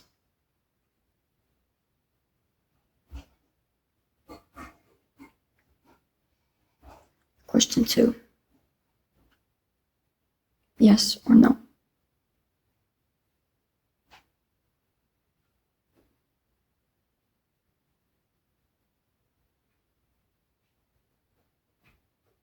That's a no. And question 3. Yes or no?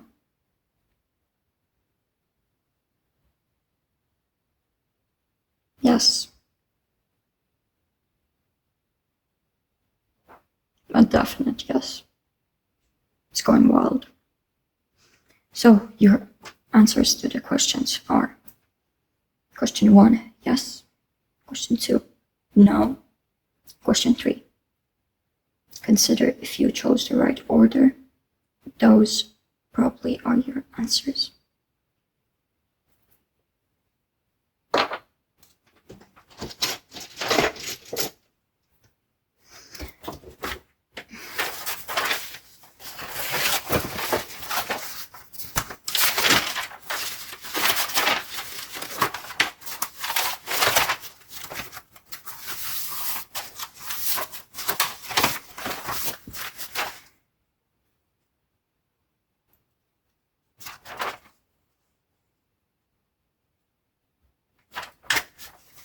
So now we'll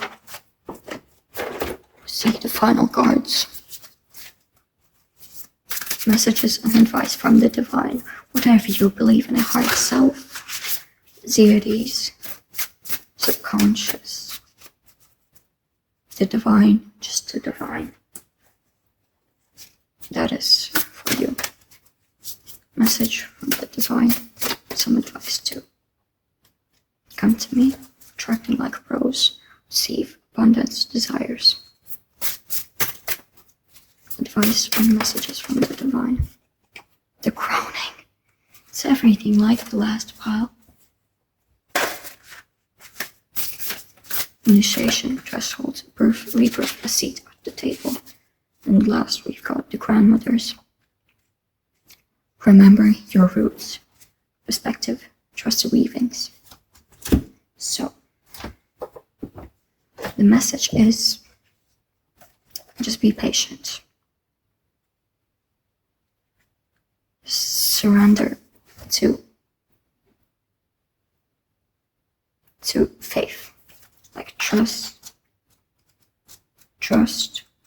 your faith. Trust that the fate you're meant to go will happen, and your person will become yours despite their like space from you, I guess.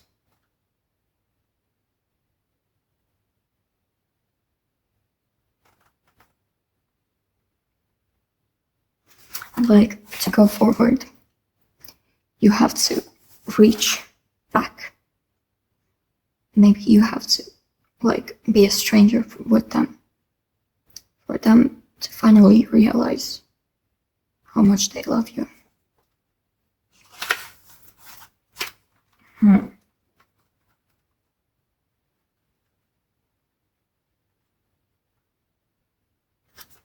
like, you don't know what will happen, but just trust it, because you will attract what's yours. Just receive, surrender, and take a step back, because it was just waiting there beside you.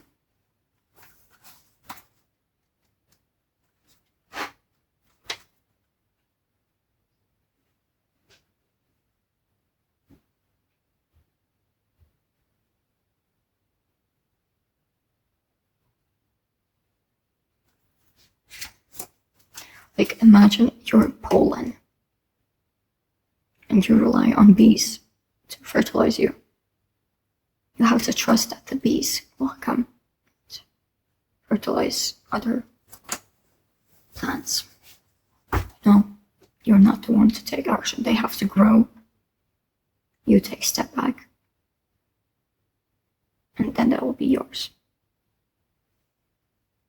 They will rebirth thanks to you. They will initiate thanks to you.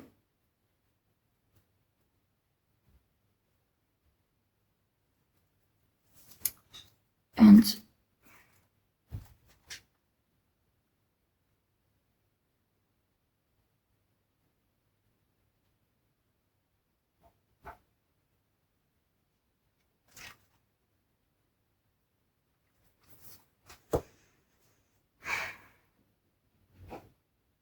when they finally know who they are, they will come to you. And so, like, just trust the process of them healing. Of course, comfort them. But don't be discouraged that nothing is going forward, because with small steps at a time, you're reaching the bigger picture. You're reaching it. So that's all for your pal too. Thank you so much for being here. And yeah, remember the card I showed you in the beginning, in the intro. What do you think that card is? Comment down below. So thank you so much. I love you. Stay safe, stay motivated, and just let the universe guide you. Okay, bye. Bye, too.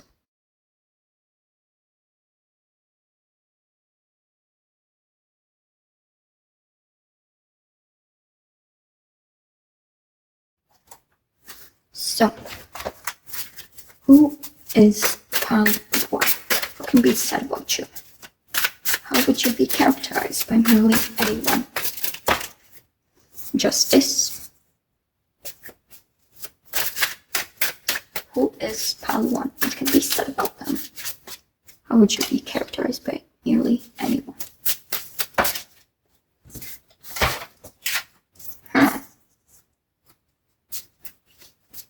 So, who is this person?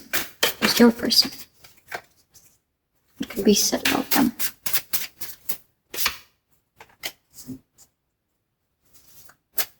How can they be characterized by nearly anyone? Wow.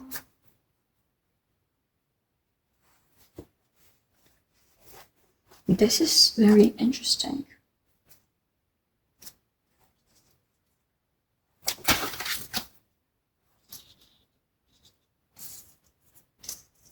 You know, there's not even a clear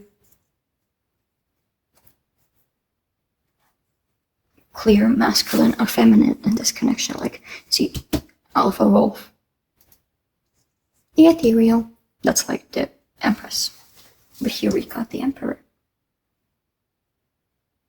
and like this little dainty squirrel. So you're someone who is always prepared. You see those nuts, those spare nuts. Yeah, you're preparing for something, like you may be saving money or preparing yourself for marriage or whatever. I don't care. And yeah.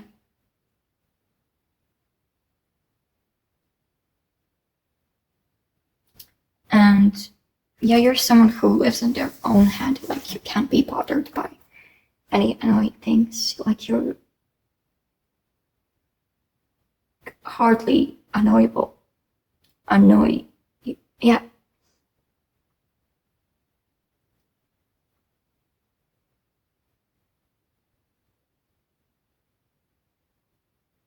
Maybe you're not that sociable.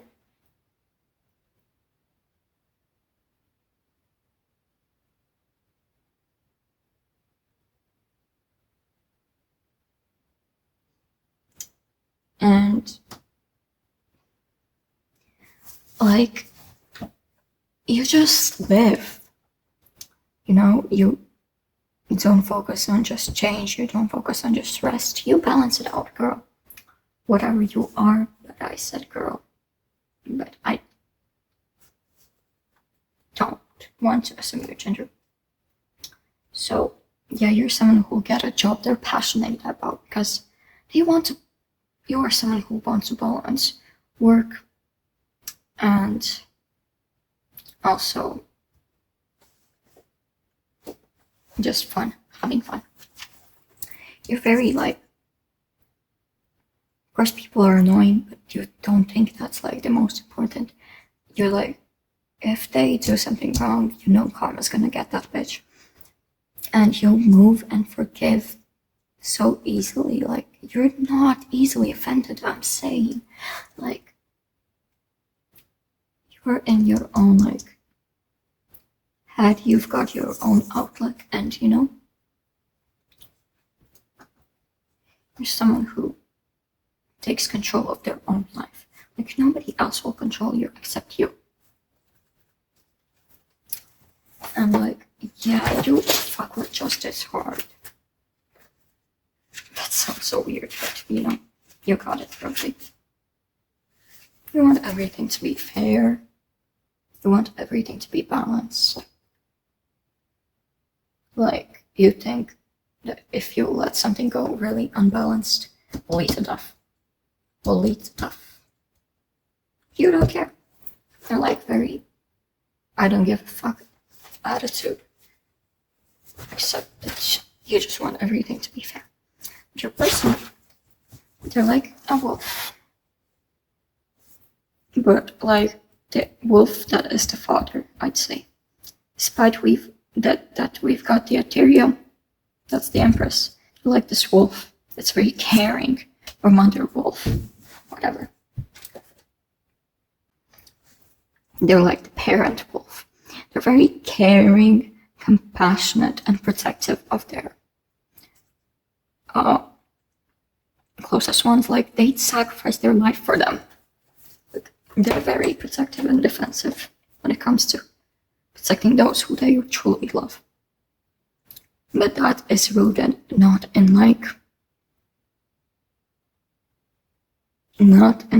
greediness. That is rooted in care and compassion. Yeah, they seem like a very selfless person. You might be a bit selfish, but you know, that doesn't hurt anyone. Trust me, it doesn't. And your person,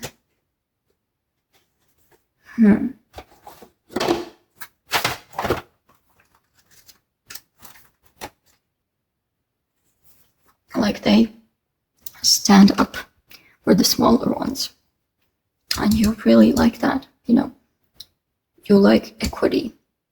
You really like equity. They're kind of free.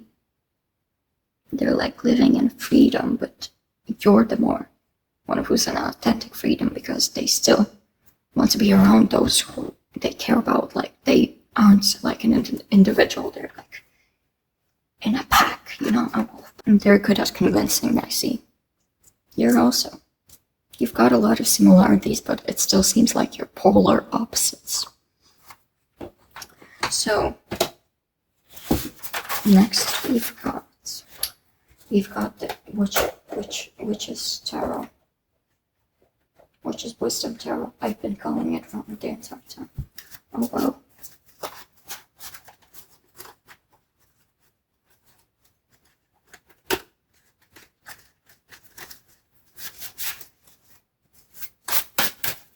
So next we've got, how will it go?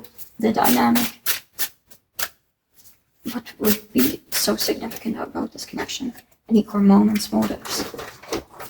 And for you, it's the Ace of Earth. It's such a beautiful card in this deck. And how will this relationship go for you at first? Three of Fire. Why is it so significant? Core motives. Offering. That's like the Hermit. And how will this relationship go initially for this person? Wolves. Nine of Earth. The dynamics. Why would it be so significant?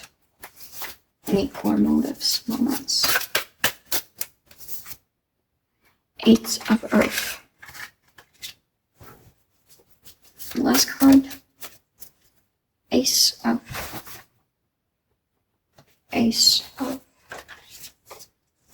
Wands. Or fire, whatever.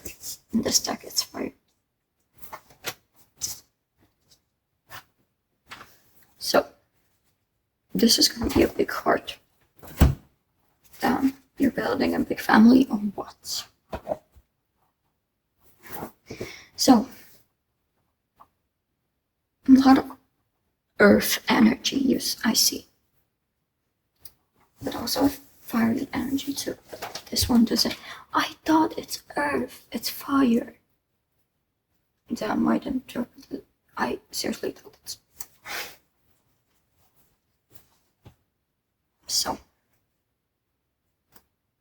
there's someone who will bring a new opportunity into your life at first that will make you ready for the future and like anticipating what will happen. Like they may give you like this offer, you can't deny it. Even though you don't give a fuck, you can't deny this one.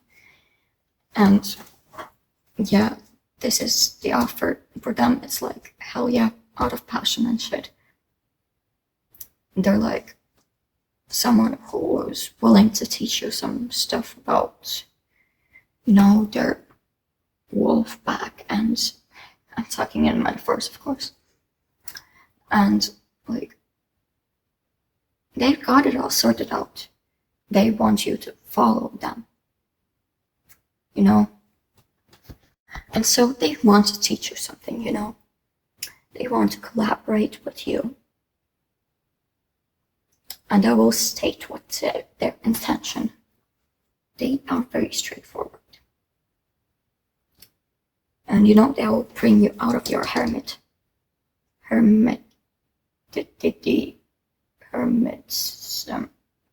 We'll forget it. You won't be a hermit anymore. Like they'll teach you how to be a part of a group. Maybe they'll invite you to some group, a group of people, some pack, and you'll enjoy it. Actually, you'll move into a new chapter and you won't be such an introvert anymore. You won't be a lone wolf. I'm talking so playfully in your case. Maybe that's your energy. And yeah. So now, what is something that connects your souls? Why are you meant to be together? Why is this relationship so significant? What connects your souls? The bloom. Creations realize right time, hearts celebrate. Yeah, they'll make you enjoy life more. You won't realize that you lacked this stuff before, and they'll make you enjoy life hell.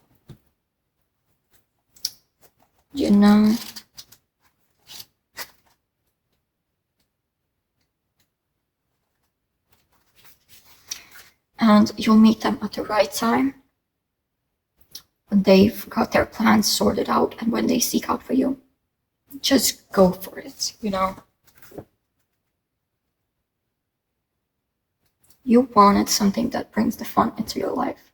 You wanted a job that brings the fun into your life, but you didn't know that this task will come up. Like, it will come as a fucking surprise. A new opportunity. And, affirm this. I resist the urge to hold back. I resist the urge to hold back. And you'll celebrate life after this. Like, this person, they're not even that fun themselves. They'll make you fun.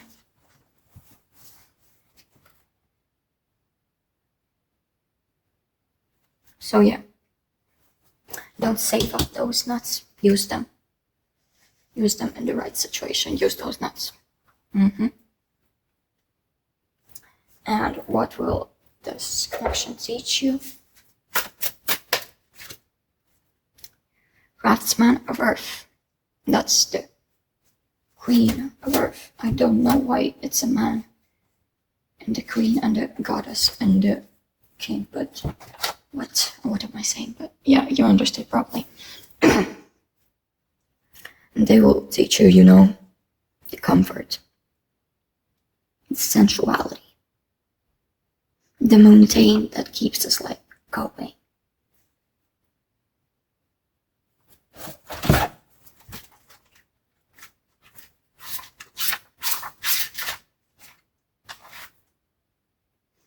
you'll be in such creative chaos that you'll just be like, the hell am I doing right now? The hell am I doing with my life? You know what? You're doing fun. Like, maybe you'll have to let go of something, but this will bring joy into it.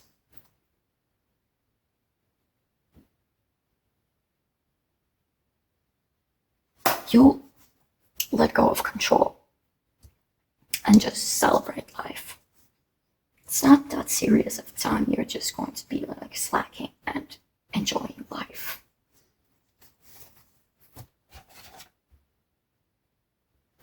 And the outcome of this relationship is,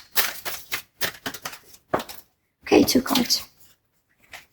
Terror, daggers, that's like the Page of Swords, and Temperance. This creative chaos will bring balance into your life, and you'll just move swiftly. You'll go with the flow. Like, you'll be with such a clear mind, but you know, that's like, how do I explain this? Like, imagine having the time of your life, but it's all you created, like you're sober and shit and everything like that. Like, fun comes out of you, and maybe it's not that person, but maybe that person made you realize what's so fun in life, you know?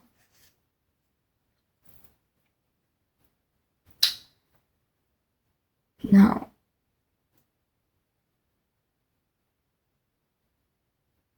I'm already this far. Okay, let me collect the timings. Not timings, I meant the zodiacs and planets, and you'll see about the zodiacs and the planets. There's something about Saturn and Earth in your chart, like Virgo, Capricorn, Taurus, or maybe you're just an Earth sign, like a prominently Earth chart, you know? Maybe you're an Aries sun or something Aries, you know? There's definitely Virgo placements in your chart. Maybe you're an Aries Mars. Maybe perhaps Libra Venus. Perhaps your Mercury is in Aquarius. And something about Sagittarius and Jupiter. Jupiter in Sagittarius, sorry, excuse me. Your person might be also an Earth Saturn, like a Capricorn I'm seeing. Their Venus might be in Taurus. Something about Pisces and Neptune. What the hell is wrong with me? Neptune in Pisces is prominent. You know, like, I don't think it's their birthday. It might be, but like some events. Perhaps they're not a Taurus Venus but a Virgo Venus. Maybe their sun is in Virgo, and also something about Aries. Like, your charts are very similar, but like also very drastically different, you know? And so if we've started talking about astrology, let's talk about numerology. So, what are the next significant dates occurring?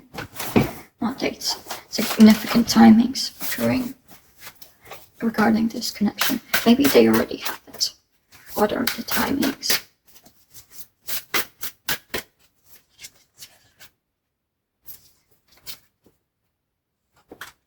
First quarter moon in Pisces, new moon in Sagittarius, first quarter moon in Aquarius, and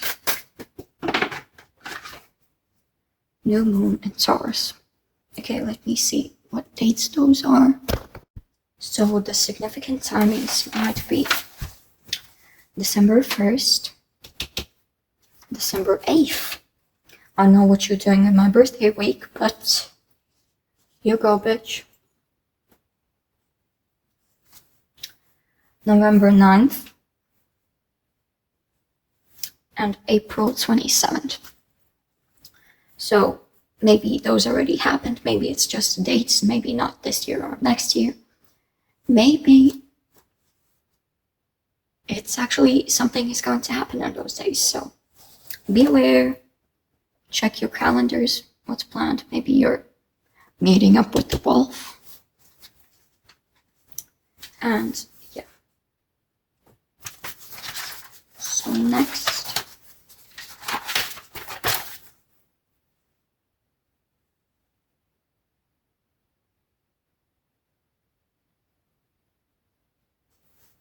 So next we'll use the Aboriginal Healing Oracle to see them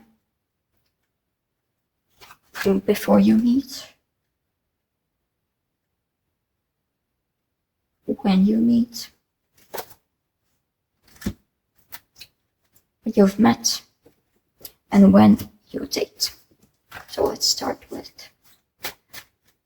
who are they before they meet pile 3.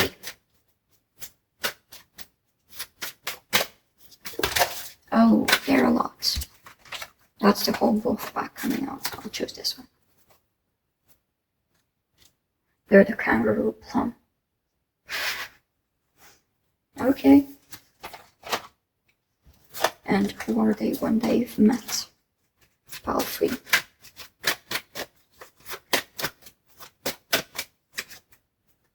The emo. Not the emo. The emo.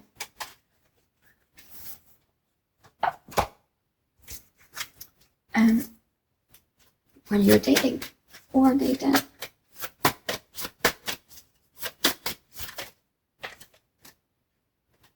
Every pile has gotten this one, I swear to God. If pile 4 also gets this, I'm done. You'll have the same destiny.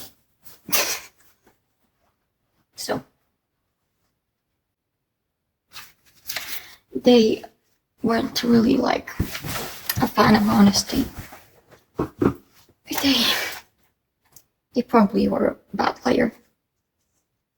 But when the truth struck them and it wasn't favorable, oh, they would get a bit offended.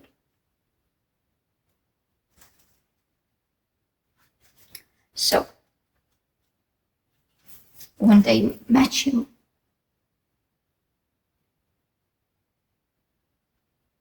they were like unshaken to just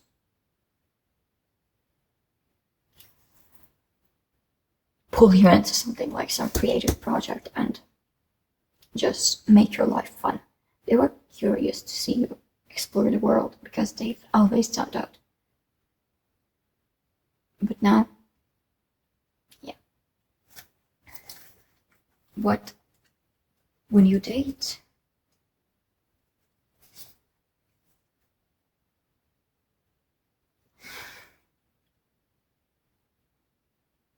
they'll forgive for the times you offended them with your honesty. They'll forgive when you didn't give a fuck about them. No, when you date, of course you do. So they'll feel worthy enough of your love.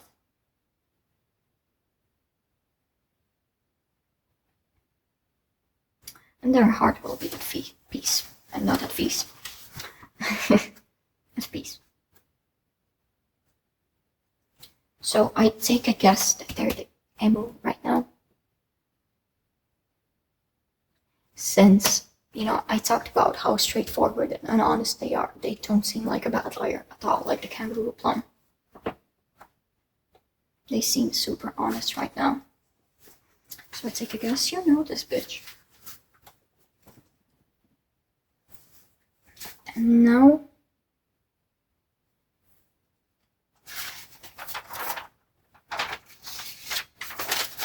significant numbers might be 6, 1, 3, 9 or 10, 4.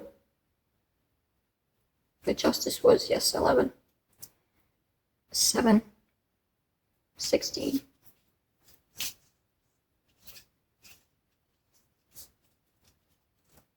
14, 1 again, 8, 9, 3, 30, 16, 17. Some these might be like their life path numbers, you know? Maybe just dates or something significant, but the fun part, the scrabble letters. Let's see what significant letters are waiting a lot in this connection. That's a lot. But you know, you are a lot. And by the way, this is the Latvian alphabet, so there's letters like this. So I will also make Latvian words.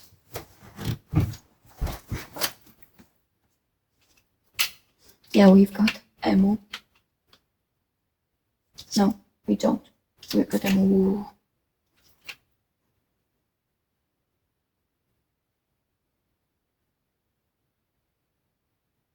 We've got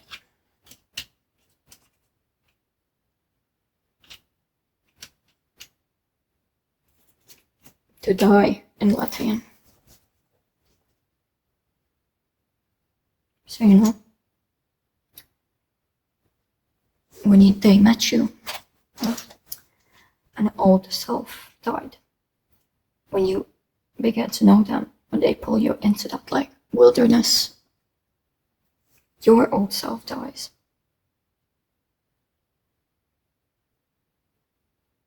We've got meme.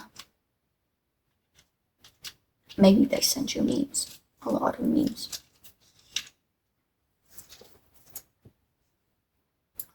Maybe they make you feel like a meme.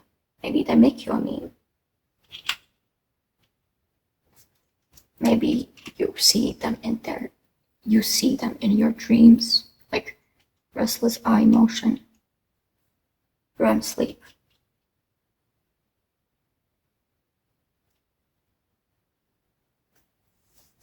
Maybe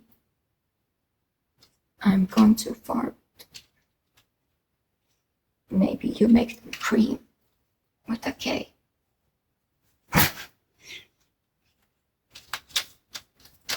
Okay, what else?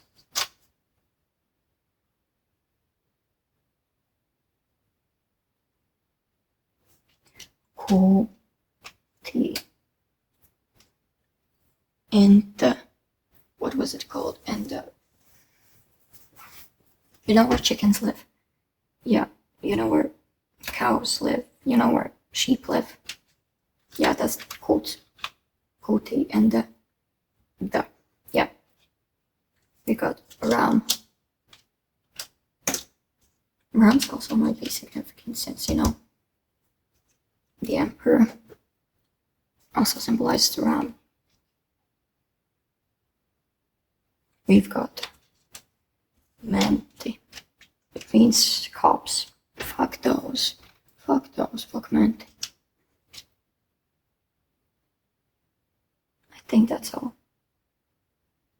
No, moody. Like you're just shut in a, like, cobblestone like this thing. I hate moods. Yeah, that's all for the letters. Hello, Palfrey. As you may see, I was gone. I just had to have my nightly rest, you know. It was quite late in the night, and I didn't want to fall asleep while doing your reading, and I couldn't concentrate that much anymore. So yeah, I had my nightly rest. Hopefully that won't impact the reading. But the next thing is your questions. Think up 3 questions about this connection that I can answer with yes or no. The order is significant. So yeah. Think up your questions while I find my pendulum.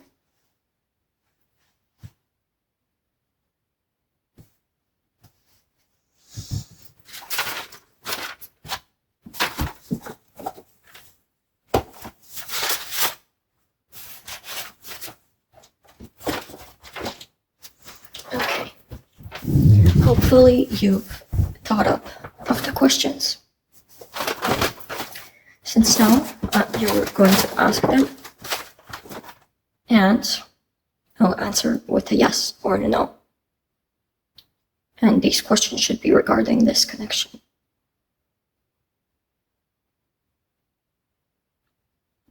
Hopefully the order is right, since I'm about to ask the first question.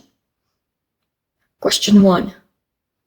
Yes or no?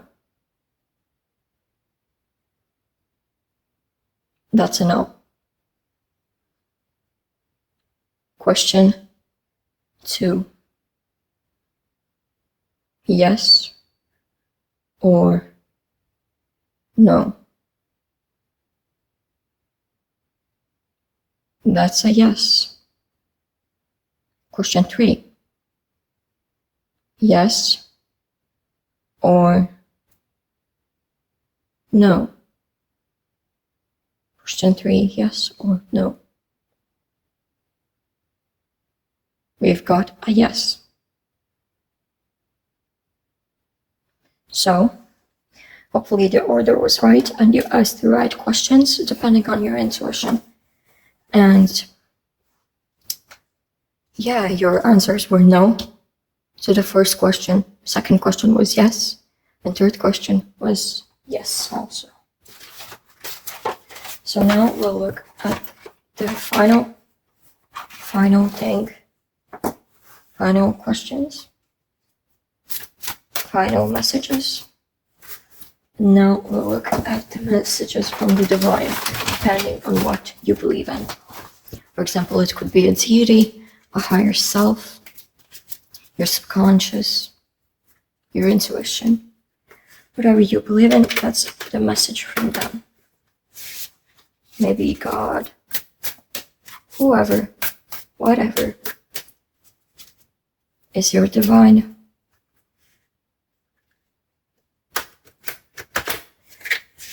We'll answer this question.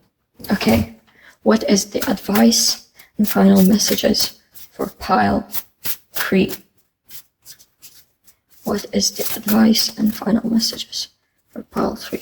Okay, we've got whispers of the Mother Earth, creativity, ideas, inspiration, artist, writer, channel, sacred waters, nourishment, replenishment, health, rest, and self-care.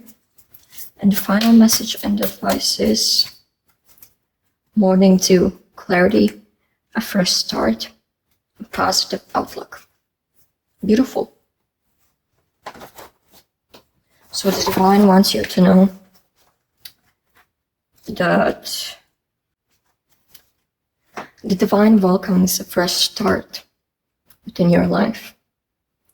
You may start something like a creative project, like art or a writing project, music, and yeah, they're saying it will have a very positive outlook, especially on this connection.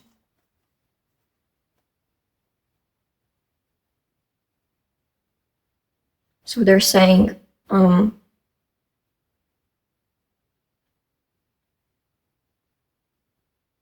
grounding and self-care and enough rest is what will lead you to have a more fulfilled life, more ideas coming to you. You just need to replenish until you're ready for this connection.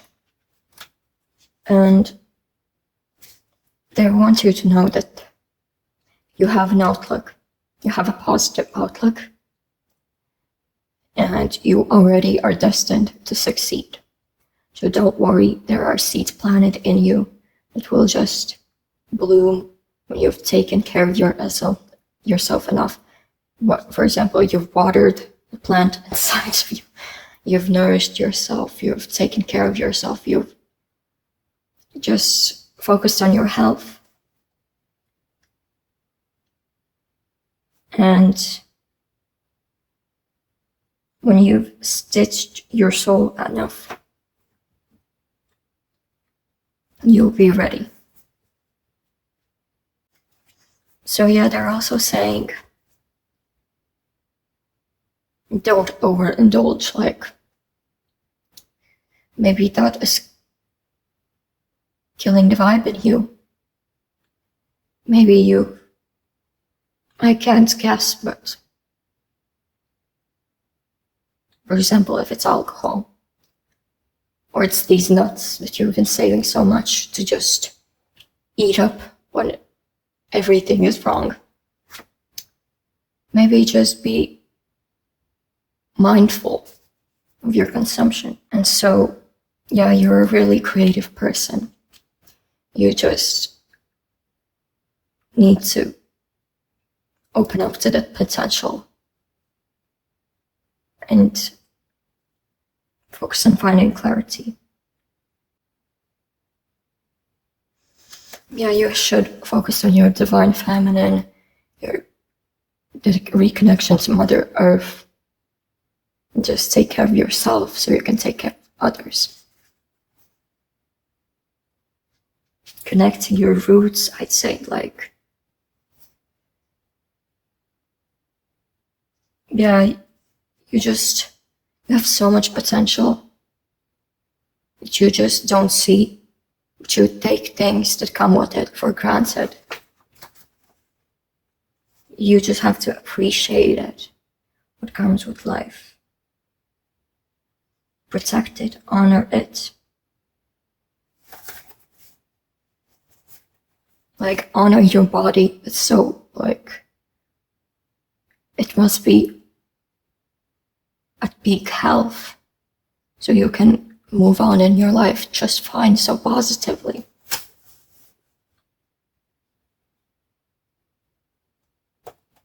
Yeah, you're being called to nourish and replenish yourself. I see that there are some wounds inside of you that just need a little care, little motherly energy.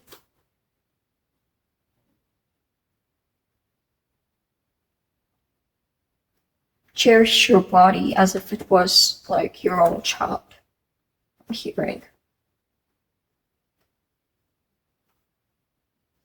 And always remember, if you have a desire, there's a reason for it. If your body is yearning for something, just don't hesitate to it, okay? It will pay off in the end. Don't hesitate on desires. Your body is yearning for something. Just do it.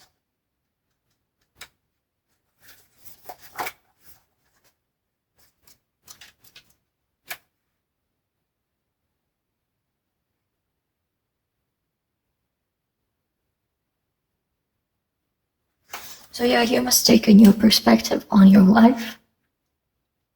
And maybe then this person will come to you with these like fun ideas and make your life fun again.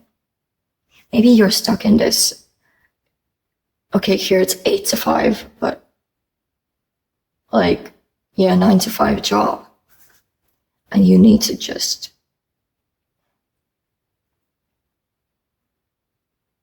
no, I'm saying you take a job that's like a part of you that you have a passion for. Maybe you don't yet. Maybe you need to even change your job.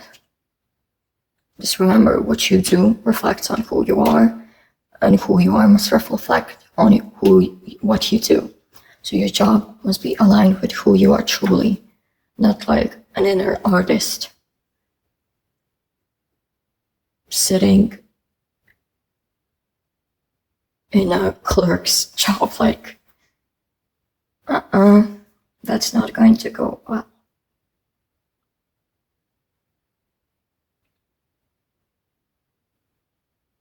Yeah, so you're being told that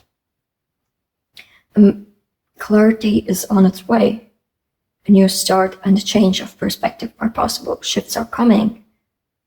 And your future, it's really looking hopeful, renewed, positive, and bright.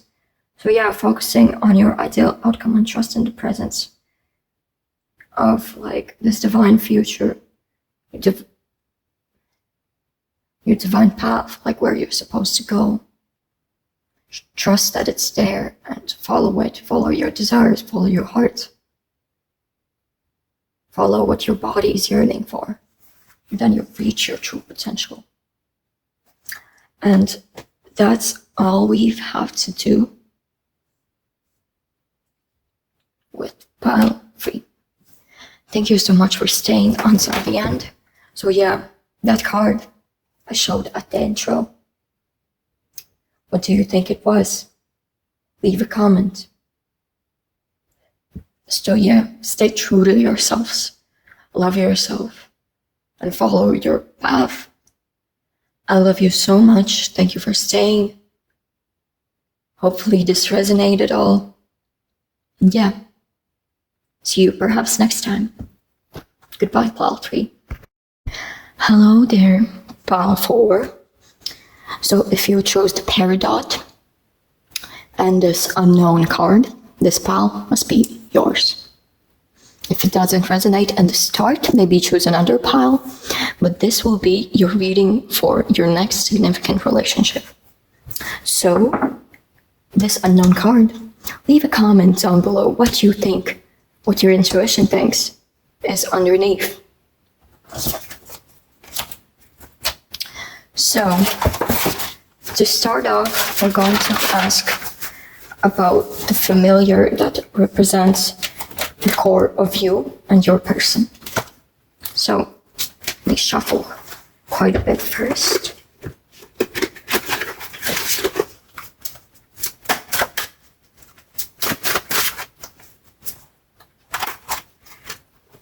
We'll be using the Witch's Familiar Oracle.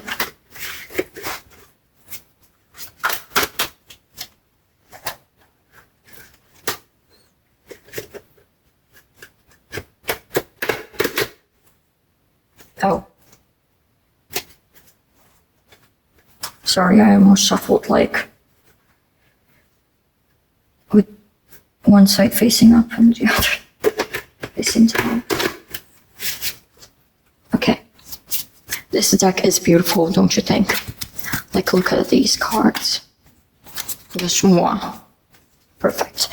And yeah, let's ask what familiar represents the core of you, pile 4. What familiar represents the core of pile 4? Do I accept 2? Fuck yeah. We've got the spider with deception and the dwarf with resourceful. Interesting. And your person is represented by bat. I love bats. Direction. And also your person is represented by the newt. Urgency. Sorry. Can I? Yes. So yeah. Pile 2 and pile 4, you're getting like 2 cards with this one. I'm sorry to the other ones, but yeah, you're getting more cards. And now I'm going to ask, who are you exactly? Who is pile 4? What can be said about them? How would they be characterized by merely anyone? The sun. Beautiful. And yeah, of course I need more cards. Who is pile 4? What can be said about them? How would they be characterized by nearly anyone? We'll have the Empress or the Ethereal in this deck. And I don't know which card to pick. Let's pick shuffle again. No, I need one more card. Please. Just one. I know they're a beautiful person. They can be talked about a lot, but give me one more card only. Justice. Wow, all major arcana. And who is pile 4's person? What can be said about them? How would they be characterized by nearly anyone? We've got the moon. So you see the sun and the moon? Yes. Who is a force person? What can be said about them? How would they be characterized by merely anyone? Page of Swords. Who is a force person? What can be said about them? Nine of Crystals. Wow, you're very interesting people, so let's talk about this.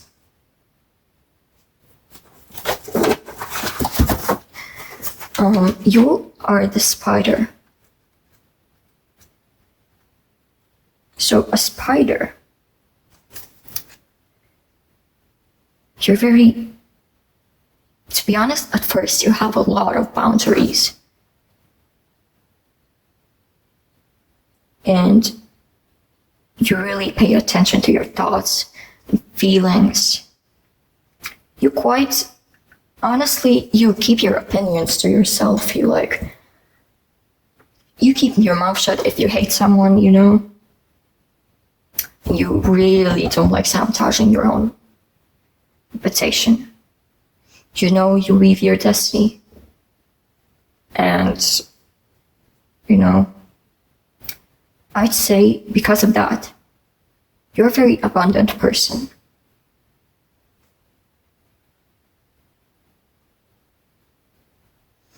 Like, I wouldn't say you're a liar.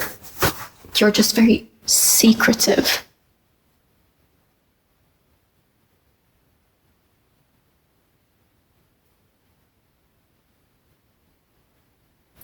You hold a lot of power regarding something. I'll find out what.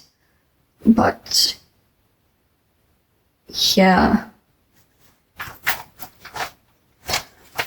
it's beautiful that, like, I'm a goth. You probably noticed that. And like spider, bat, just lovely combo. Yeah, so also you're the dwarf. So I'd say, yeah, you're definitely an abundant person. That wouldn't exactly mean you're wealthy, but you're skillful. Yeah, you know how to use your power. You hold it, but you know how to use it, and that's the most important part. You're very smart.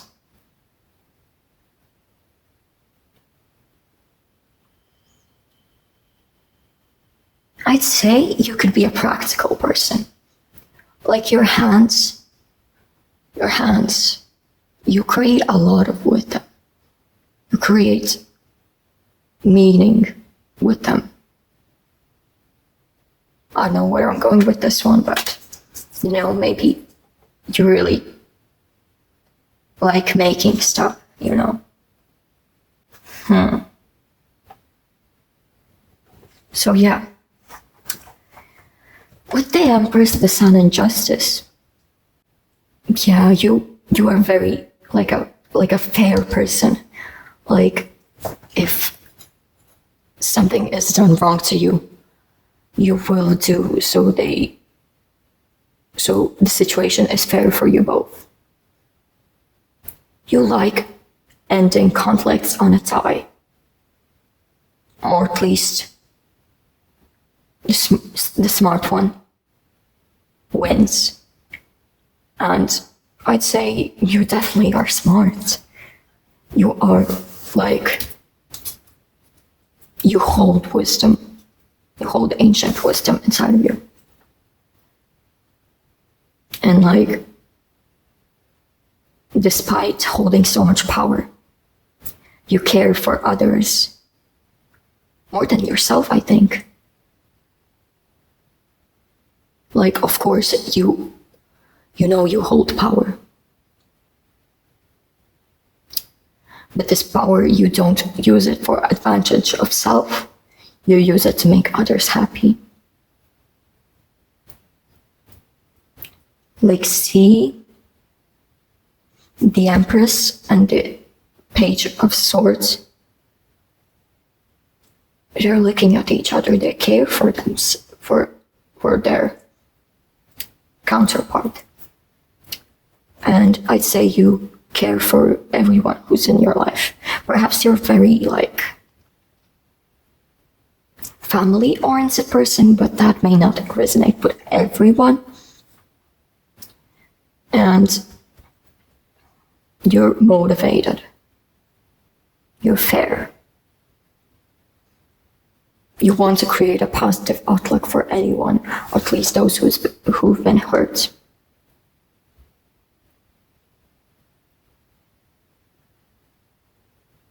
Yeah, you're full of love, wisdom. You want to create equity.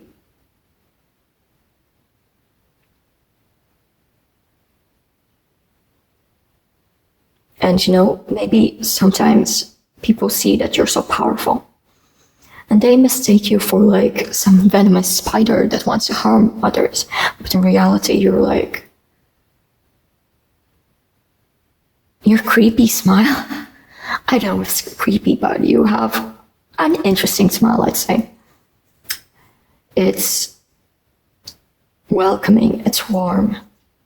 And when people actually start getting to know you, they sense how resourceful you are, how positive, how caring, how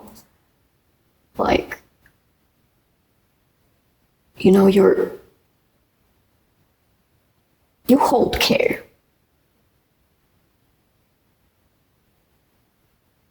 And you don't do stuff for no reason.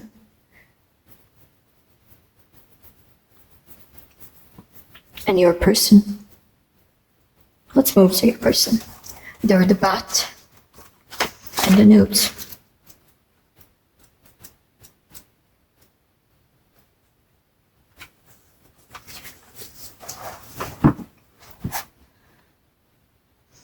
So yeah, they've got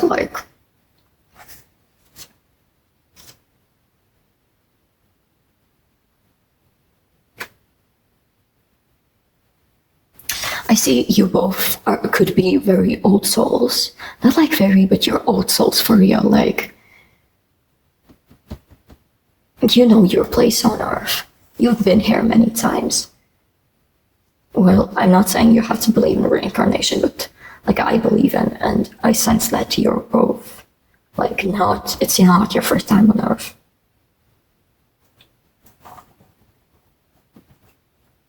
They have very heightened senses, and I think their empathy is very heightened.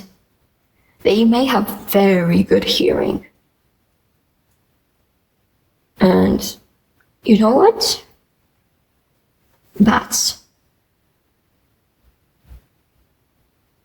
don't have good vision, just like this moon. This nine of crystals also has black eyes, no eyes.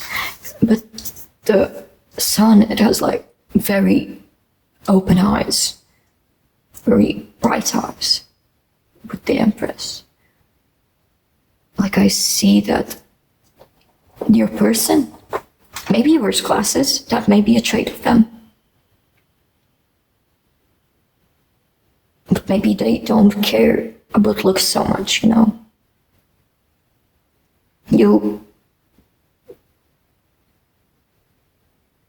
I'd consider you beautiful if I saw you, to be honest. Maybe others don't. This person sees you as beautiful because they see your soul. You give this vibe that I'd see you as beautiful, when I see you, in vision. But they see you as beautiful within. They love your smile. And yeah, your person definitely has a shadow side to them. But who doesn't? But they embrace it. They work with it. They know how to work with it. And they learn about stuff they practice before they even start it. They research a lot of stuff before they begin it. If you don't state instructions clearly to them, they won't do it. I wouldn't too.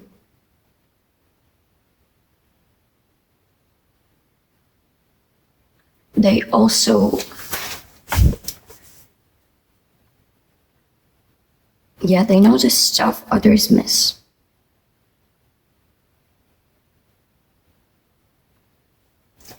And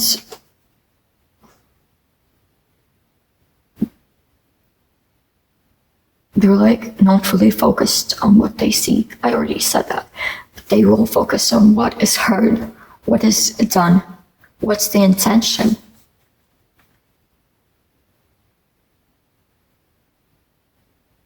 And when they know something bad is festering, they seek to clear the energy right at the moment. Like, I could see something similar for you. You don't want any conflict to be done. You don't want anything unfair to happen. And so, they're also directed towards preventing stuff. Like, perhaps, definitely won't resonate with all, but they may work as something that prevents stuff. Maybe you craft probably something, or you also care for others. You may do something practical. They prevent something bad from happening, probably. They could be a doctor, a nurse, perhaps something in, you see, urgency. When there's an urgency, they are getting called, like a paramedic or a firefighter. They may have a very important job. Maybe they analyze stuff, do statistics.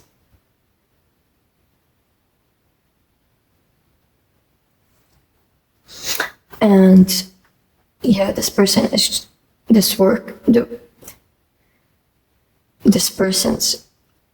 life purpose is to direct things in the right direction before it gets urgent, before they need to come help.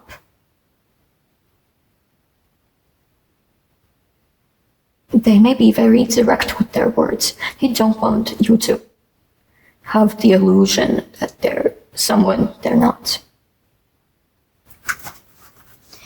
And with the 9 of crystals, that's the 9 of pentacles, of course.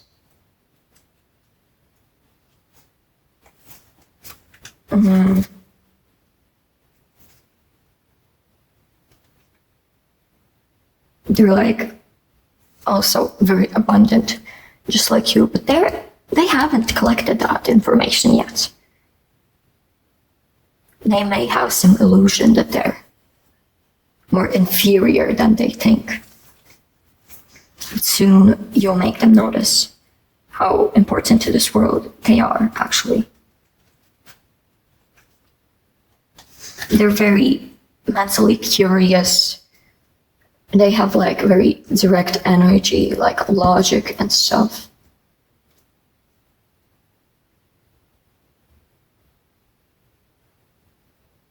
Like, they're really driven, and they have, when you ask them something, they will answer so detailed in an instant. Like, their job probably has made them like have such a quick reaction. They are very knowledgeable, but they seek to know more.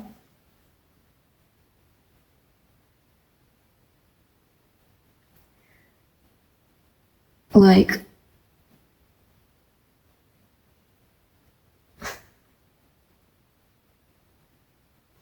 maybe you're the one who plans stuff, and they're the one who's driven to do the stuff,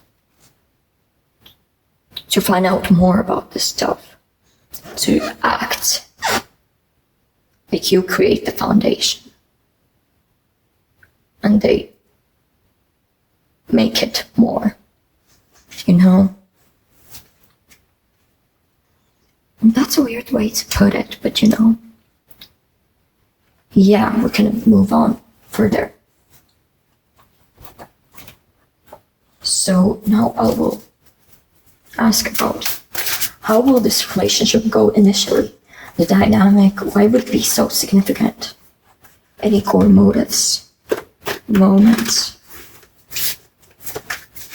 How would this relationship go initially for you? How would it go for you?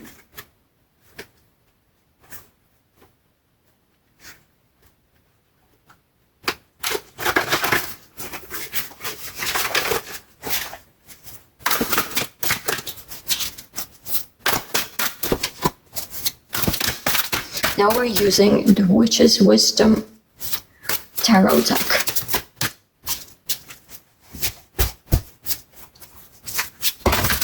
Okay, that's too much. But you know what? I've already done way too much cards for you. You're just someone who I can talk about a lot. So we've got the Six of Pentacles, the Six of Wands, the Nine of Wands, and the Four of Pentacles. And so we'll have to do 4 cards for them too. Oh well. How will this relationship go initially for them? The dynamic they bring. What would be so significant about this relationship? Any core motives?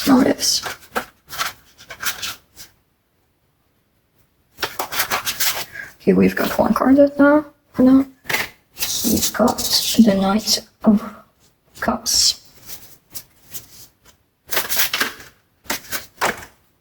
The Council of All Beings. That I think was Judgment. I'll check. Because this deck, they have a different way of managing the major arcana. But now we have the King of Swords, or the Goddess of Air in this deck, and the Eight of Wands. Okay. There's a lot of fiery energy, you know? But also, like, it's balanced.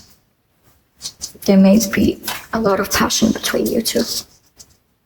Maybe your relationship is driven by fashion? No, I don't think it's fashion. But who knows? So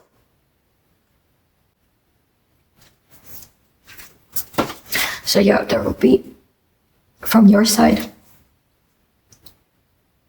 you'll be quite protective of them. And you'll like keep this relationship like a secret from maybe your family or friends. You have this like very, you know,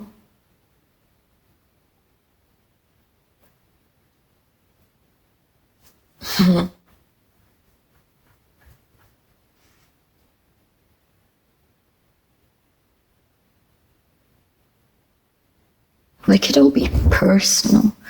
Like, how do I put it? Forgot one word. You'll be confidential, yes. Right, what I wanted to tell.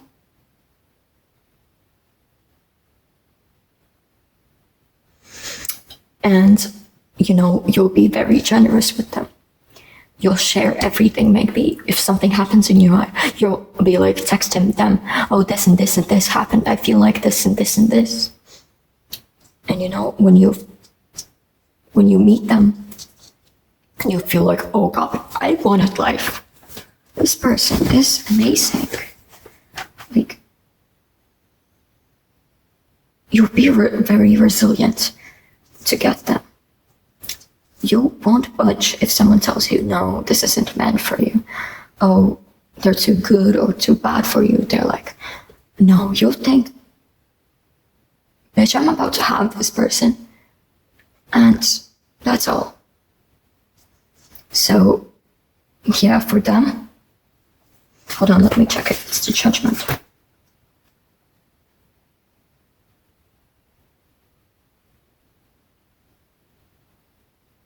Yeah, it's the judgment. So, yeah. Initially, they'll be like this hot-blooded, romantic person who's like, we're like, fast with their actions. Just like I told you, like, they're fast with everything. Like, if they'll have like instant responses, they will respond to your text instantly. Like, I feel like they'll try so hard to discipline themselves. Like, the judgment and the urgency, like, the way they act towards you is like the true way they act. Like, they'll be very open towards you. When they meet you, they'll be ready. But I don't know, at first they'll discipline themselves. Like, I can't jump into this so fast, though they'd want to. They'll have to, like, consider the future until they're like, hell yeah, I can definitely dive into this because,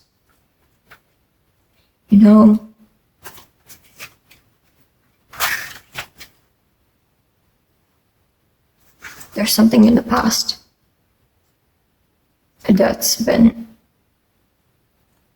that kind of stops like this instantaneous energy.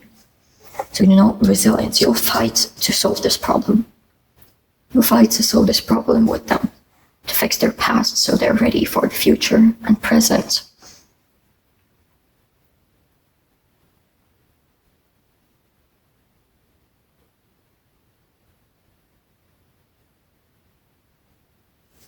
Hello, Bug. A bug dropped on your card. Bye, Bug.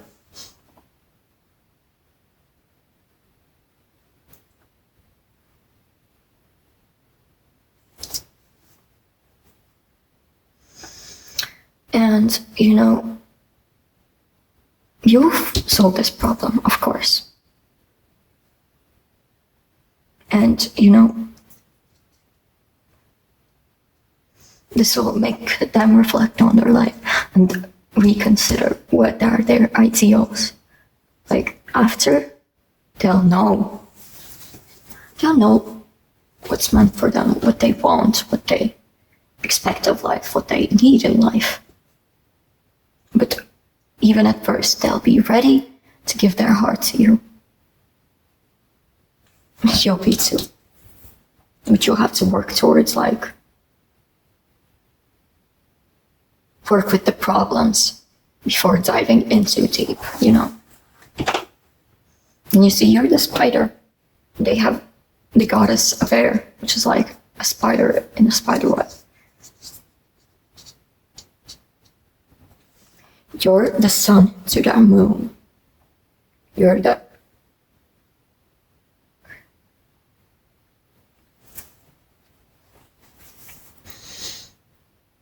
also the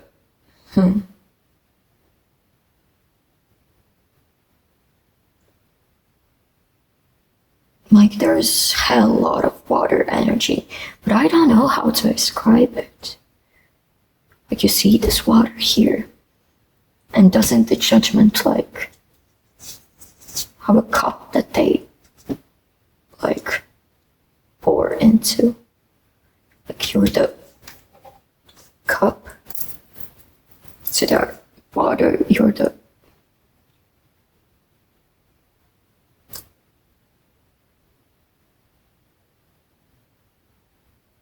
look at these monkeys, and they're the sun.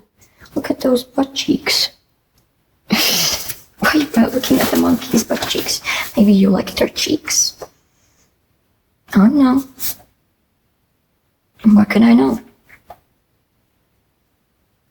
Like, they made be an external person. And that's completely fine. I too am. I just also wake up really early. Lately, I usually sleep so much, but that's out of topic, so let's move on. So now we'll look at what connects your soul with the Rose Oracle. This beautiful oracle deck. So, okay, so sorry for disappearing. I had to sort out some storage in my phone, So, this is what connects your souls. You make each other's lives like sweeter. No rose without thorns. It's just beauty. Beauty with no pain. This beauty is one which doesn't require pain to make. So this love, you're very open to each other, like most roses of thorns protect the plants. Oh, why is this one here? Oh, you're getting so many more cards. The Rose Garden, innocence, forgiveness, be gentle with yourself. Okay, so Rose Without Thorns. So yeah, the Rose Without Thorns is just an invitation into this connection. That's like your souls are connected in a way that there's no bitterness in your connection. Maybe there will be some challenges, but those can be dealt with because you're such good dealers with challenges. You go past obstacles so easily, especially together. And yeah, what connects your souls is that you create each other's joy, each other's peace, each other's sweetness of life. And they are a reminder what it actually means to rest and relish being alive in your body.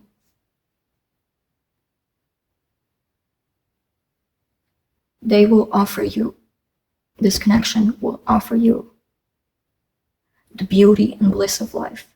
It's maybe you can't find somewhere else, but it's everywhere. This person just opens your eyes into it.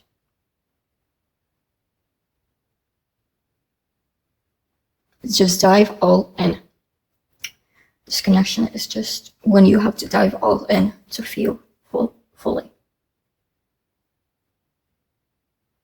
It's safe. They make you feel safe. They make you feel welcomed.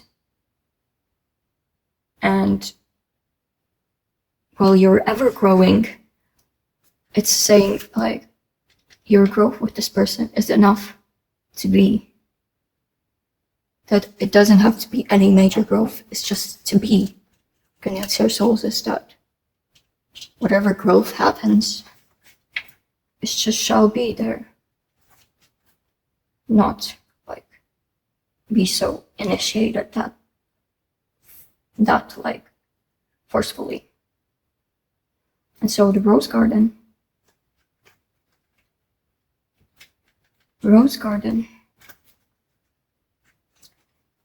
your soul's connection is holy and whole. It's innocent, innately good. Your souls are welcome in each other's embrace. And even though you may feel like you're like blocked from the divine is literally inside of you. It embodies you. Especially when you're together with this person, you can feel it even then.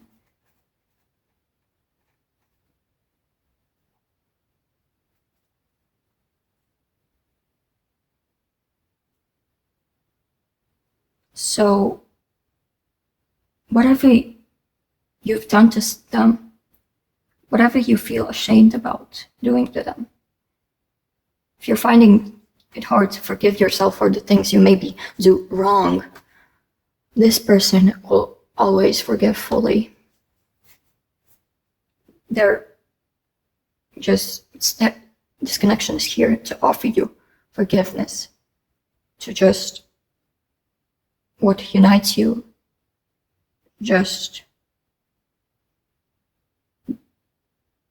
no. It is the purity, the innocence of this connection. Whenever you feel broken, they are here to remind you, you are not. Even though you have growth to go through, you are a whole already.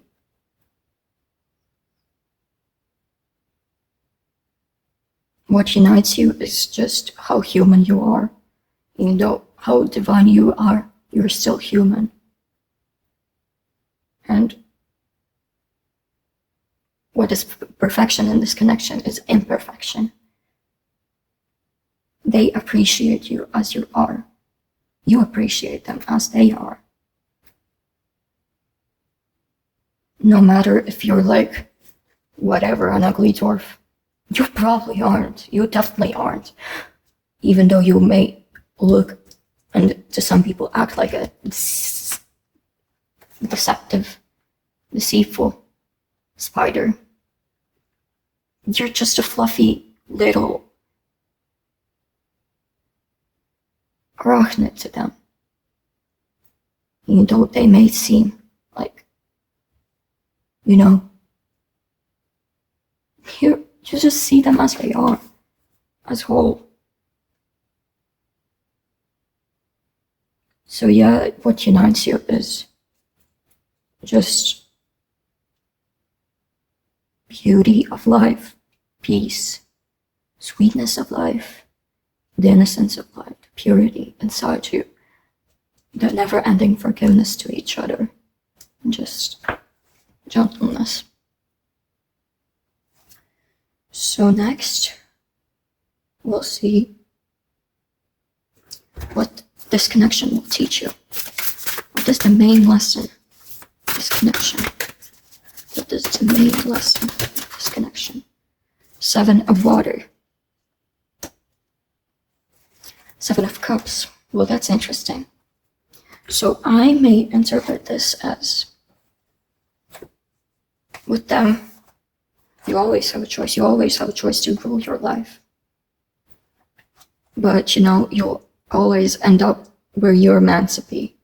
Every path leads to destiny, no matter what's ahead. There may be like illusions that life gives that something is wrong, but whatever you choose to, the lesson with them is that everything is right, what you choose to do. Okay, if you do some immoral shit that may not be morally right. But you did you. And I believe you wouldn't do immoral shit. So, yeah, the 7 of water.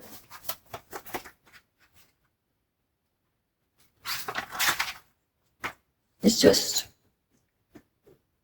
the lesson to share your resources with them, especially like, where was it? 6 of earth. Share your joy, share your experience, especially with them, because that may be an experience to them, just hearing and gaining insight with you.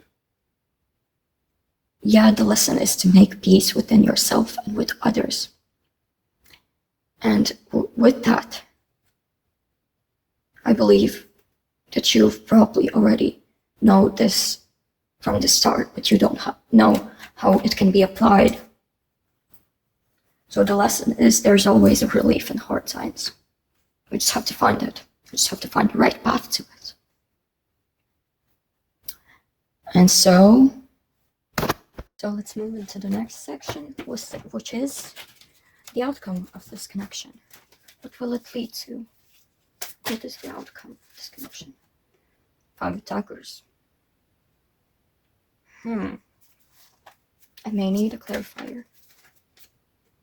Haunting of bones, which is the Queen of Wands. Okay. So I see that I see that I have a certain vibe that this connection might end. For some of you, that might not be your final one, like the one you live with forever, but it truly will feel like a victory anyways, whatever path it goes, since this is a very significant relationship which will lead you to literally become like so in touch with people. You'll feel like you won, and ambitions will be at the top of the mountain, like. And so, yeah, you'll gain so much more passion for life. You'll be more bold, and you'll be so sociable. I think, like, you've dreamt of having people admire you, and this is a victory since people will admire you. Maybe it's just your person. Maybe that's all that matters. Maybe everyone will admire you. Of course, not everyone, because not everyone admires everyone. But, you'll be more honest, more front forward.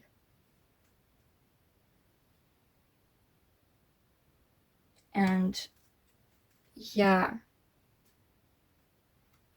you'll be glad you've entered this relationship, even if it ends.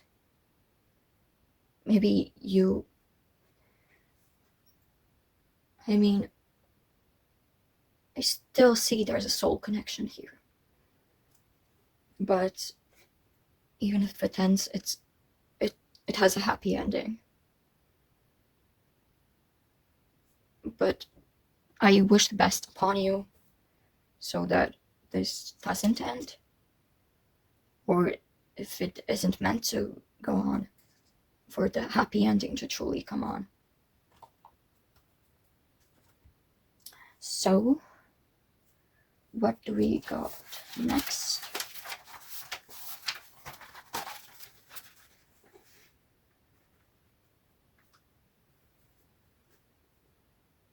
So now let's look at significant timings of this connection.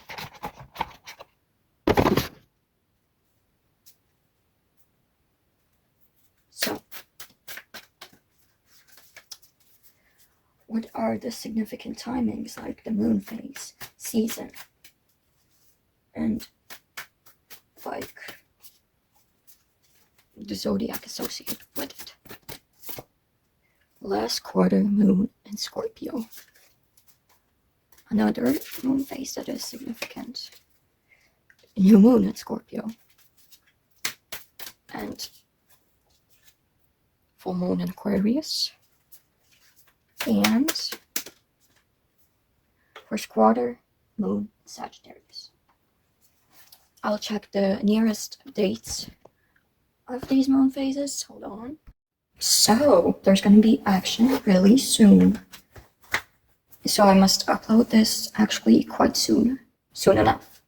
So we've got January 22nd of next year, November 1st this year, August 19th, that's like next month, and August 13th, that's like almost in 2 weeks. So yeah, there's definitely going to be something happening soon, or when these placements happen again.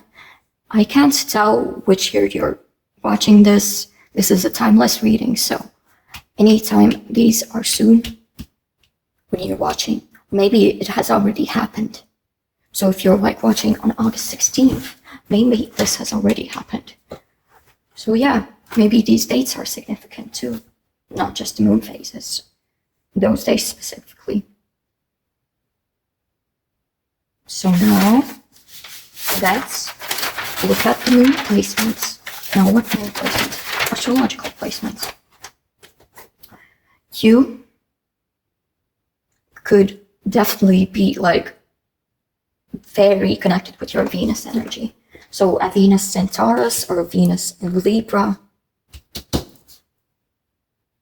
No, I'm talking about these. What the fuck am I on? Sun in Leo could be significant. Like, these two are actually happening. And when the sun is in Leo, so that season would be significant too, because we've got that happening twice in your side. So there's something about Saturn and Capricorn. Maybe you're born between 1988 to 1990, but I highly doubt that you're that age, but you might be. You might be. Who am I to tell? So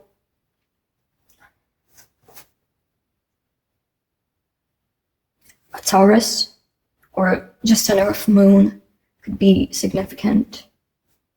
Maybe also a moon phase when Taurus is prevalent. Maybe that's like a 5th placement. Hold on, let me check the bottom of the deck. No, the top of the deck. No, it's not about that. Maybe it is, but yeah. When the moon is in Sagittarius, you know, that's also a good time for your relationship to grow. Or maybe your moon is in Sagittarius. So maybe check that.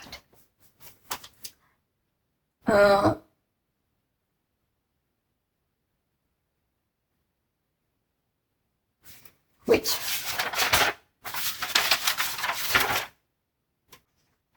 So now it's Pisces. Pisces is where Neptune is right now. So these years, they're significant, trust me. These years when Pisces rules Neptune, like Neptune is in Pisces, these are definitely significant, especially for this person, but also for you. Since there's kind of no way any of you could be Pisces Neptune, I believe.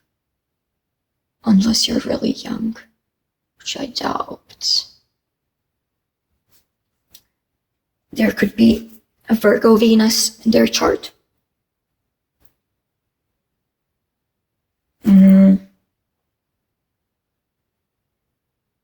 I'm seeing that all elements are prevalent in their chart, like they're very balanced in that sort. They may have Pluto in Scorpio, though that's kind of unlikely, maybe because that's, well, actually it's a wide range of years, like 1983 to 95. So if you're like an 88 to 90, they might be 1983 to 95, so you might be the same age if you're around that age range. But I don't know, I feel like younger people watch this channel, I believe. But who knows, maybe you're actually born then and they're born then. And yeah, maybe a Sagittarius sun. Or when the sun is in Sagittarius. It's a season when you are like very developing in your connection. You have big development. Like, I just forgot grammar. Oopsie. So, none of these dates here tell me of a Sagittarius season. But there's like the time between November 1st to January 22nd. In between is the Sagittarius season, so it could be the range of these times, you know.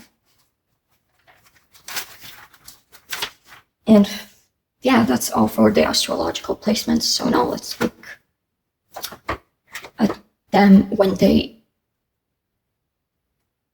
haven't met you yet, them when you meet them, and them when you get together. So this might also indicate, have you met them yet, possibly? So, them when they met you, before they met you. Let me shuffle again. Them before they met you. Okay. Farmer's friend. perception. Them when they met you. Also, I'll have this here. Why not? Them when they met you.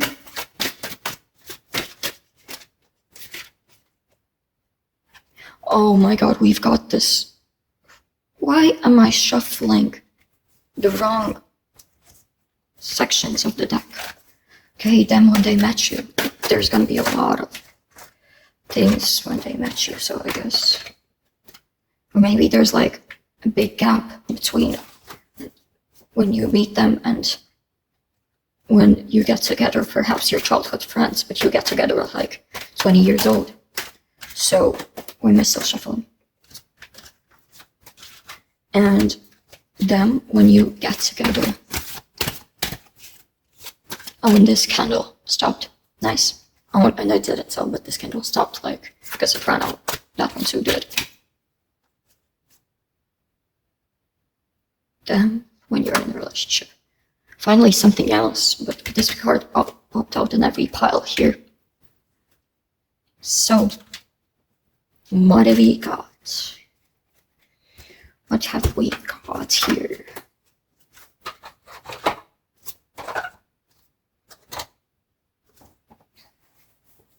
So before they meet you,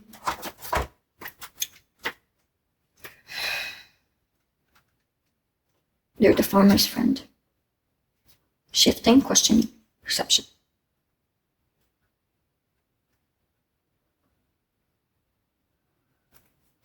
They were prone to meet people who exaggerate stuff. And they could easily see that, like, they have very good perception, as I said. Like, they probably can tell a liar really easily, and they don't really like people who are so extra.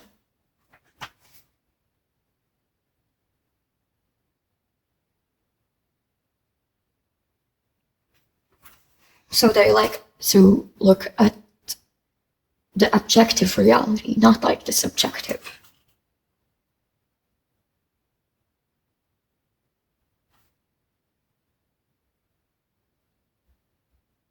So I think they were kind of like, not very disconnected from the past though, but they had some intense emotion when remembering past stuff. And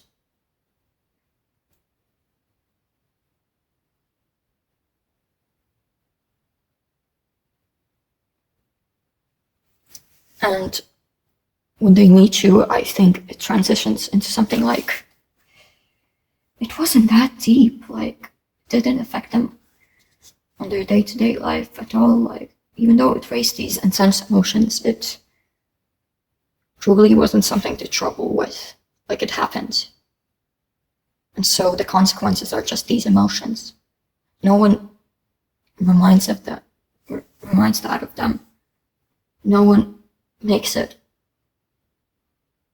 relive. No one makes them relive it.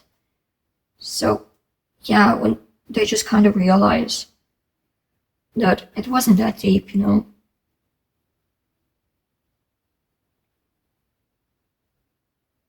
But they took their time. They were really slow before this to decide about stuff. So when they meet you,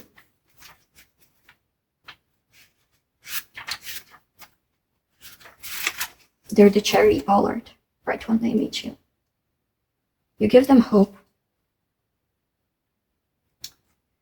and they rarely feel hopeful from the influence of others. And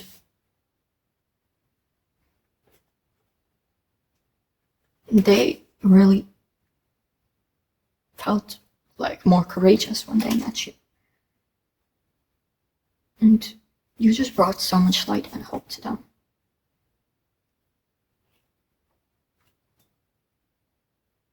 maybe you help them get over this traumatic experience, which I don't know if it's even trauma. Like, of course, trauma, it is deep. It's something that just, like, how do I put it?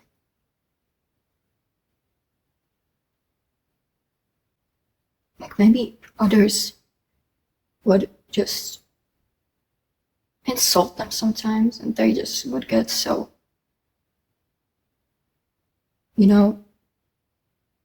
offended, even though maybe it was a joke, maybe it was sarcasm, maybe it wasn't that deep. They were just so insecure about it, even though it wasn't really meant like that, that's just an example. And maybe you were hurting yourself. Maybe you were hurt yourself when you met them, but you made them understand that, yeah, there's still hope. There's still hope. So, when you truly got to know each other, the possum, so cute.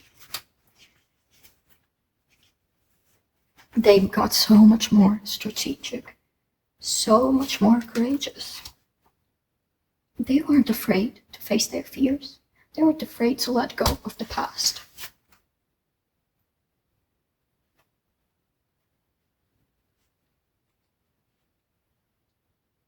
Maybe they themselves became like blinded towards looks, like they maybe were insecure themselves, and when you helped them get over it, they didn't care about others' looks too. Like, that's something that might resonate with some. Adapt to people, they still would show people who they are really when they knew it was the right person. And to you, maybe they like show their true self, their deepest emotions, right when you met them. You were like at a new chapter of your relationship, maybe.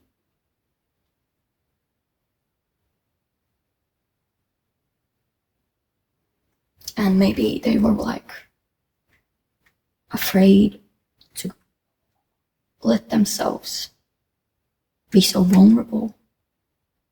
But slowly the discomfort just was comforted by your comfortable presence. So they became more forgiving. They became more feeling. They felt more worthy and at peace. They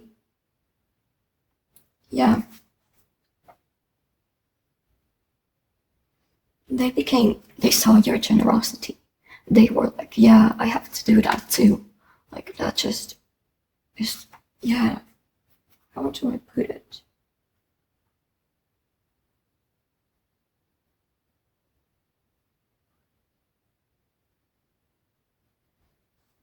They, like, when you were close already, they were letting go all that they were holding back in their deepest, like, cupboard in their brain, like, their trauma, their insecurities, you just, around you, they let it go. So when you finally date, they finally indulge in self-love. They finally develop a true sense of self. They're grateful for all you've done to them, since I feel like you're becoming like from a close friend to a lover, like a best friend type of lover. And yeah, they just become so much more full of love because you were the one to open that chamber of love inside them. So It's time for the pendulum, right? Let's check.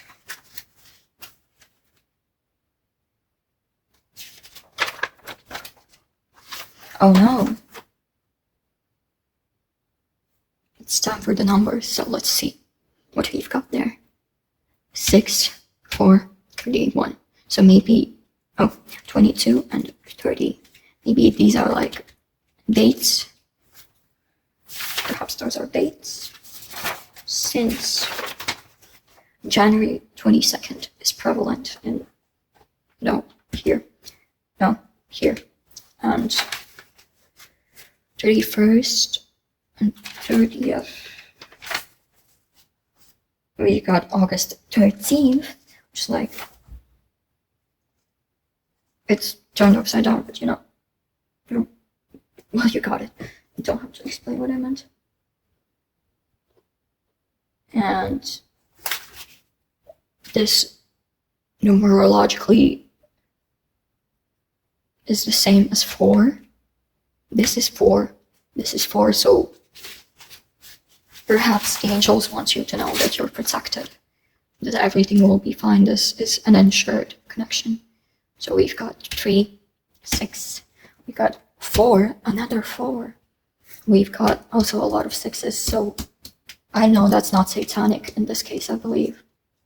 Especially since that wasn't even a satanic number in the first place, they messed it up. But, it's a sign of balance that you're as human as you need to be, and you're as divine you need to be. Like, everything is going your way. Everything will be just fine. Just keep yourself. We've got 9. So maybe 4th house is significant, 6th house. We've got 5 of swords. We've got the number 11, which is 2. So 2, 2, 2, maybe.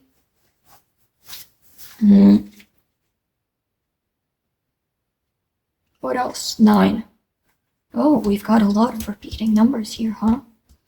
9 of Wands, 9 of Pentacles.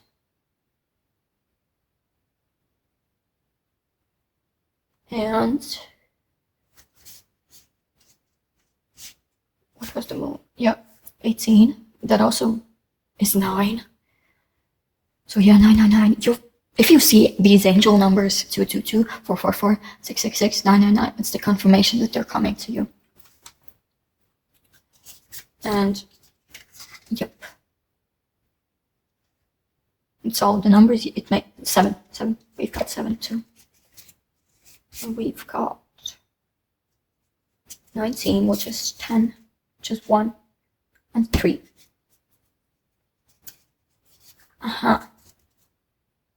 So maybe these numbers are significant, maybe these are angel numbers, maybe these are dates. And, we've got describing letters. So what are the significant letters in this connection? Maybe their initials. Maybe something like an action or a significant thing in their life. This connection, this relationship. These ones.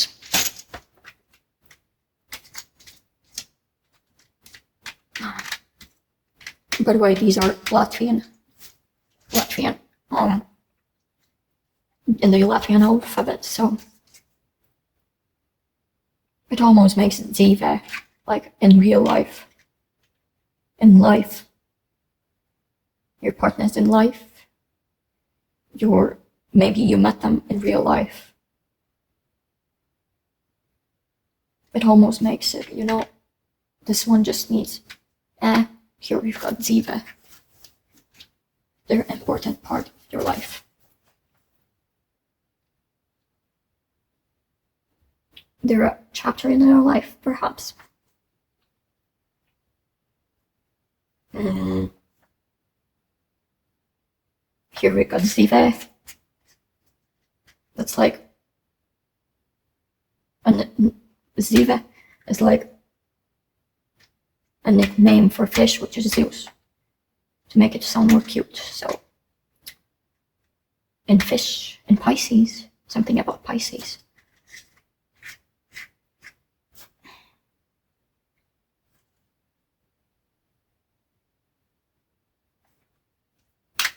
You've got the no, yes, we've got tit. So maybe the bird, or maybe something with boobs. Who knows? Maybe you like their tits. Maybe you suck at the titty. Okay, I may stop. I should stop.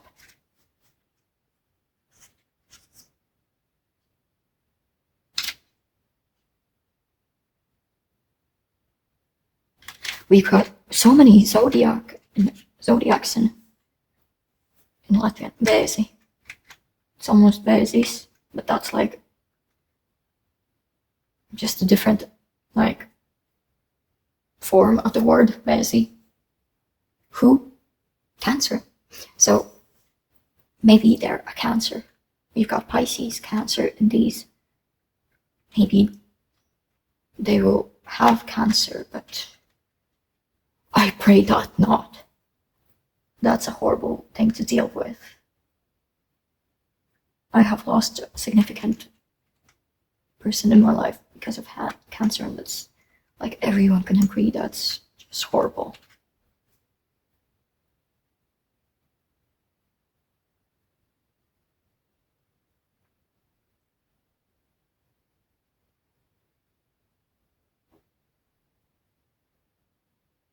Maybe they got some zits.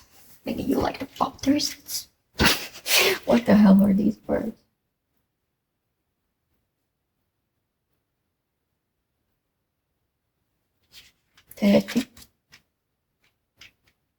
Maybe you met them through your father.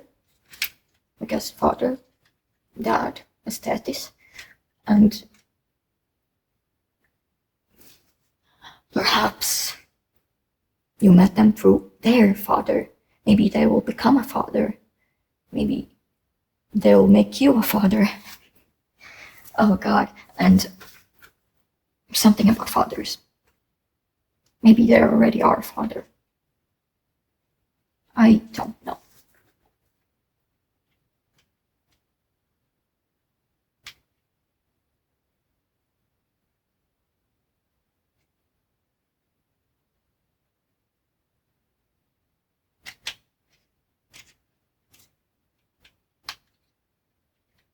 Reset.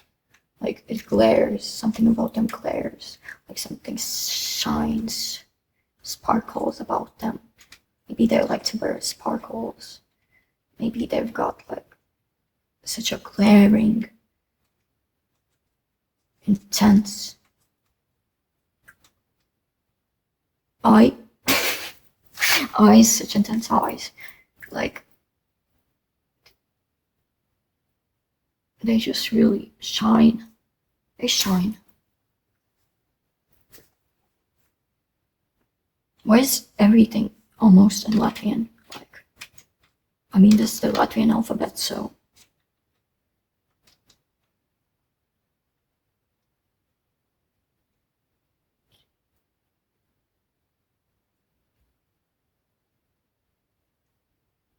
So I think that's all for the letters. These may be their initials, like D, V, I, T, Z, I, A, or T. And so next, think up 3 questions. The order is significant. They should be able to be answered with a yes or a no. About this connection, think of 3 questions, pause if you need to, about this connection in specific order that could be answered with a yes or a no. Okay. So, question 1, is it a yes or a no?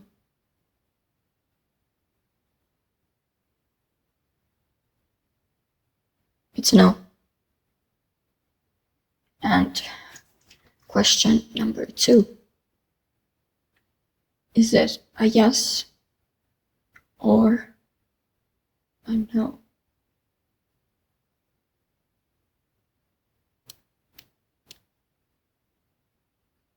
A yes. Question 3.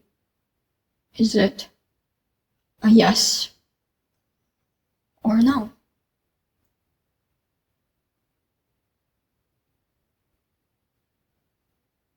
It's a no. So to answer your questions, first one is a no, second one is a yes, and third one is a no. Hopefully you made them in the right order. Hopefully I answered correctly. And so now we're moving on to the last section of this reading, which is advice from the divine. So, whatever you believe in, may it be a god, a goddess, a higher self, your subconscious, your intuition, spirit guide, an angel, an ancestor, whatever you trust for your messages will give you advice and a message. So, what are the messages from the divine? The sacred union, beloved within, inner and outer relationships. Message and advice from the divine. No. Message or advice from the divine. The reunion, self-recognition, collaboration, partnership, friendship. And the last part, the last message and advice. The thorn. Interesting, last while we had the rose without thorns. So now we got the thorn. Protection, boundaries, clear communication. So about the messages from them.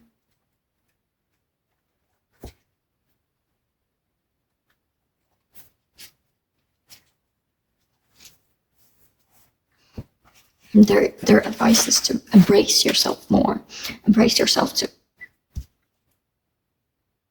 love yourself within, and to love others like you do yourself, and love yourself like you do others, especially like this person.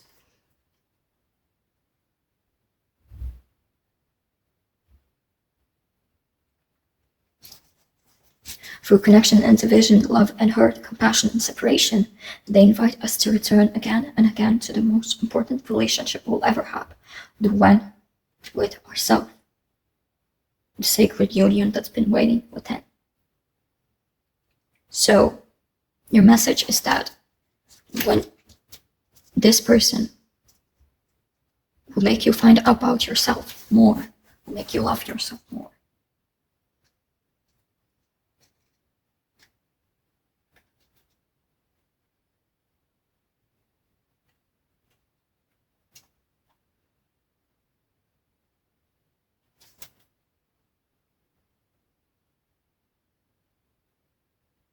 So whatever relationship you have with this person right now, whatever relationship you have with anyone else, that's like an invitation to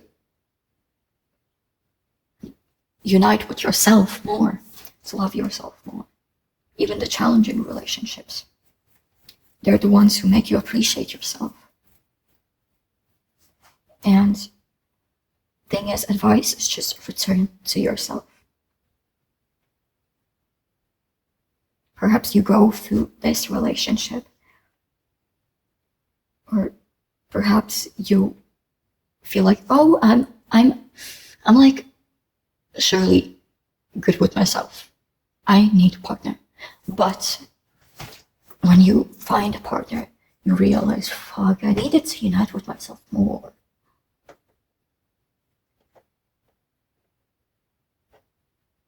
And so the reunion is about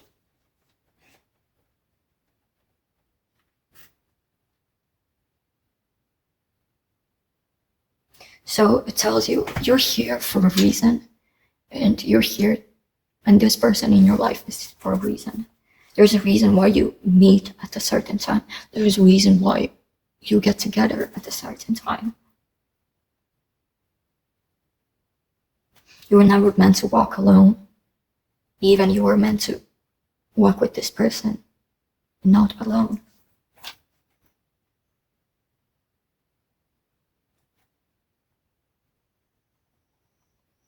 So the advice is to trust yourself, that the trust you give others is the trust you should be putting in.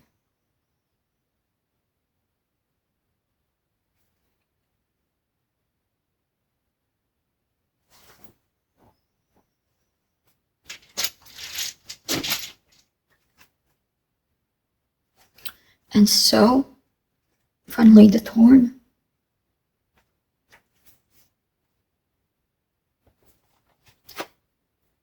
Is, even though you may feel like you need to trust someone, if you feel like you're obligated to trust someone even, know that you are able to set boundaries. Like, set boundaries. Setting boundaries with others is no burden for them. Just realize it. So it is being called to like clearly communicate. Start being more clear what you communicate about. Be straightforward, and that will bring the most favorable outcome.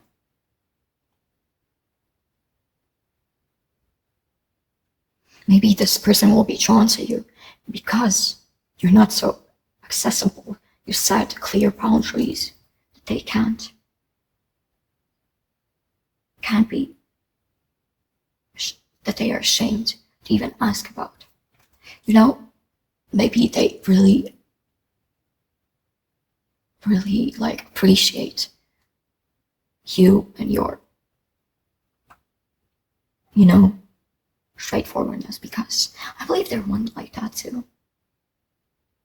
And they will be able to discipline themselves if you set your boundaries straight.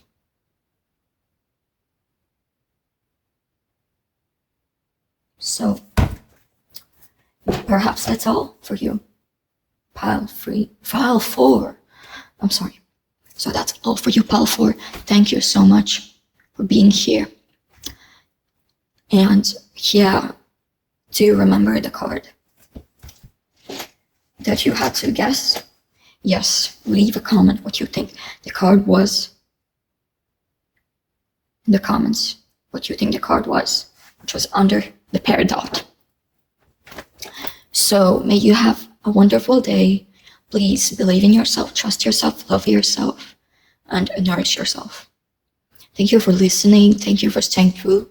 And I appreciate your support so much. So without further ado, this is the end of the reading, Pile 4. Goodbye, Pile 4.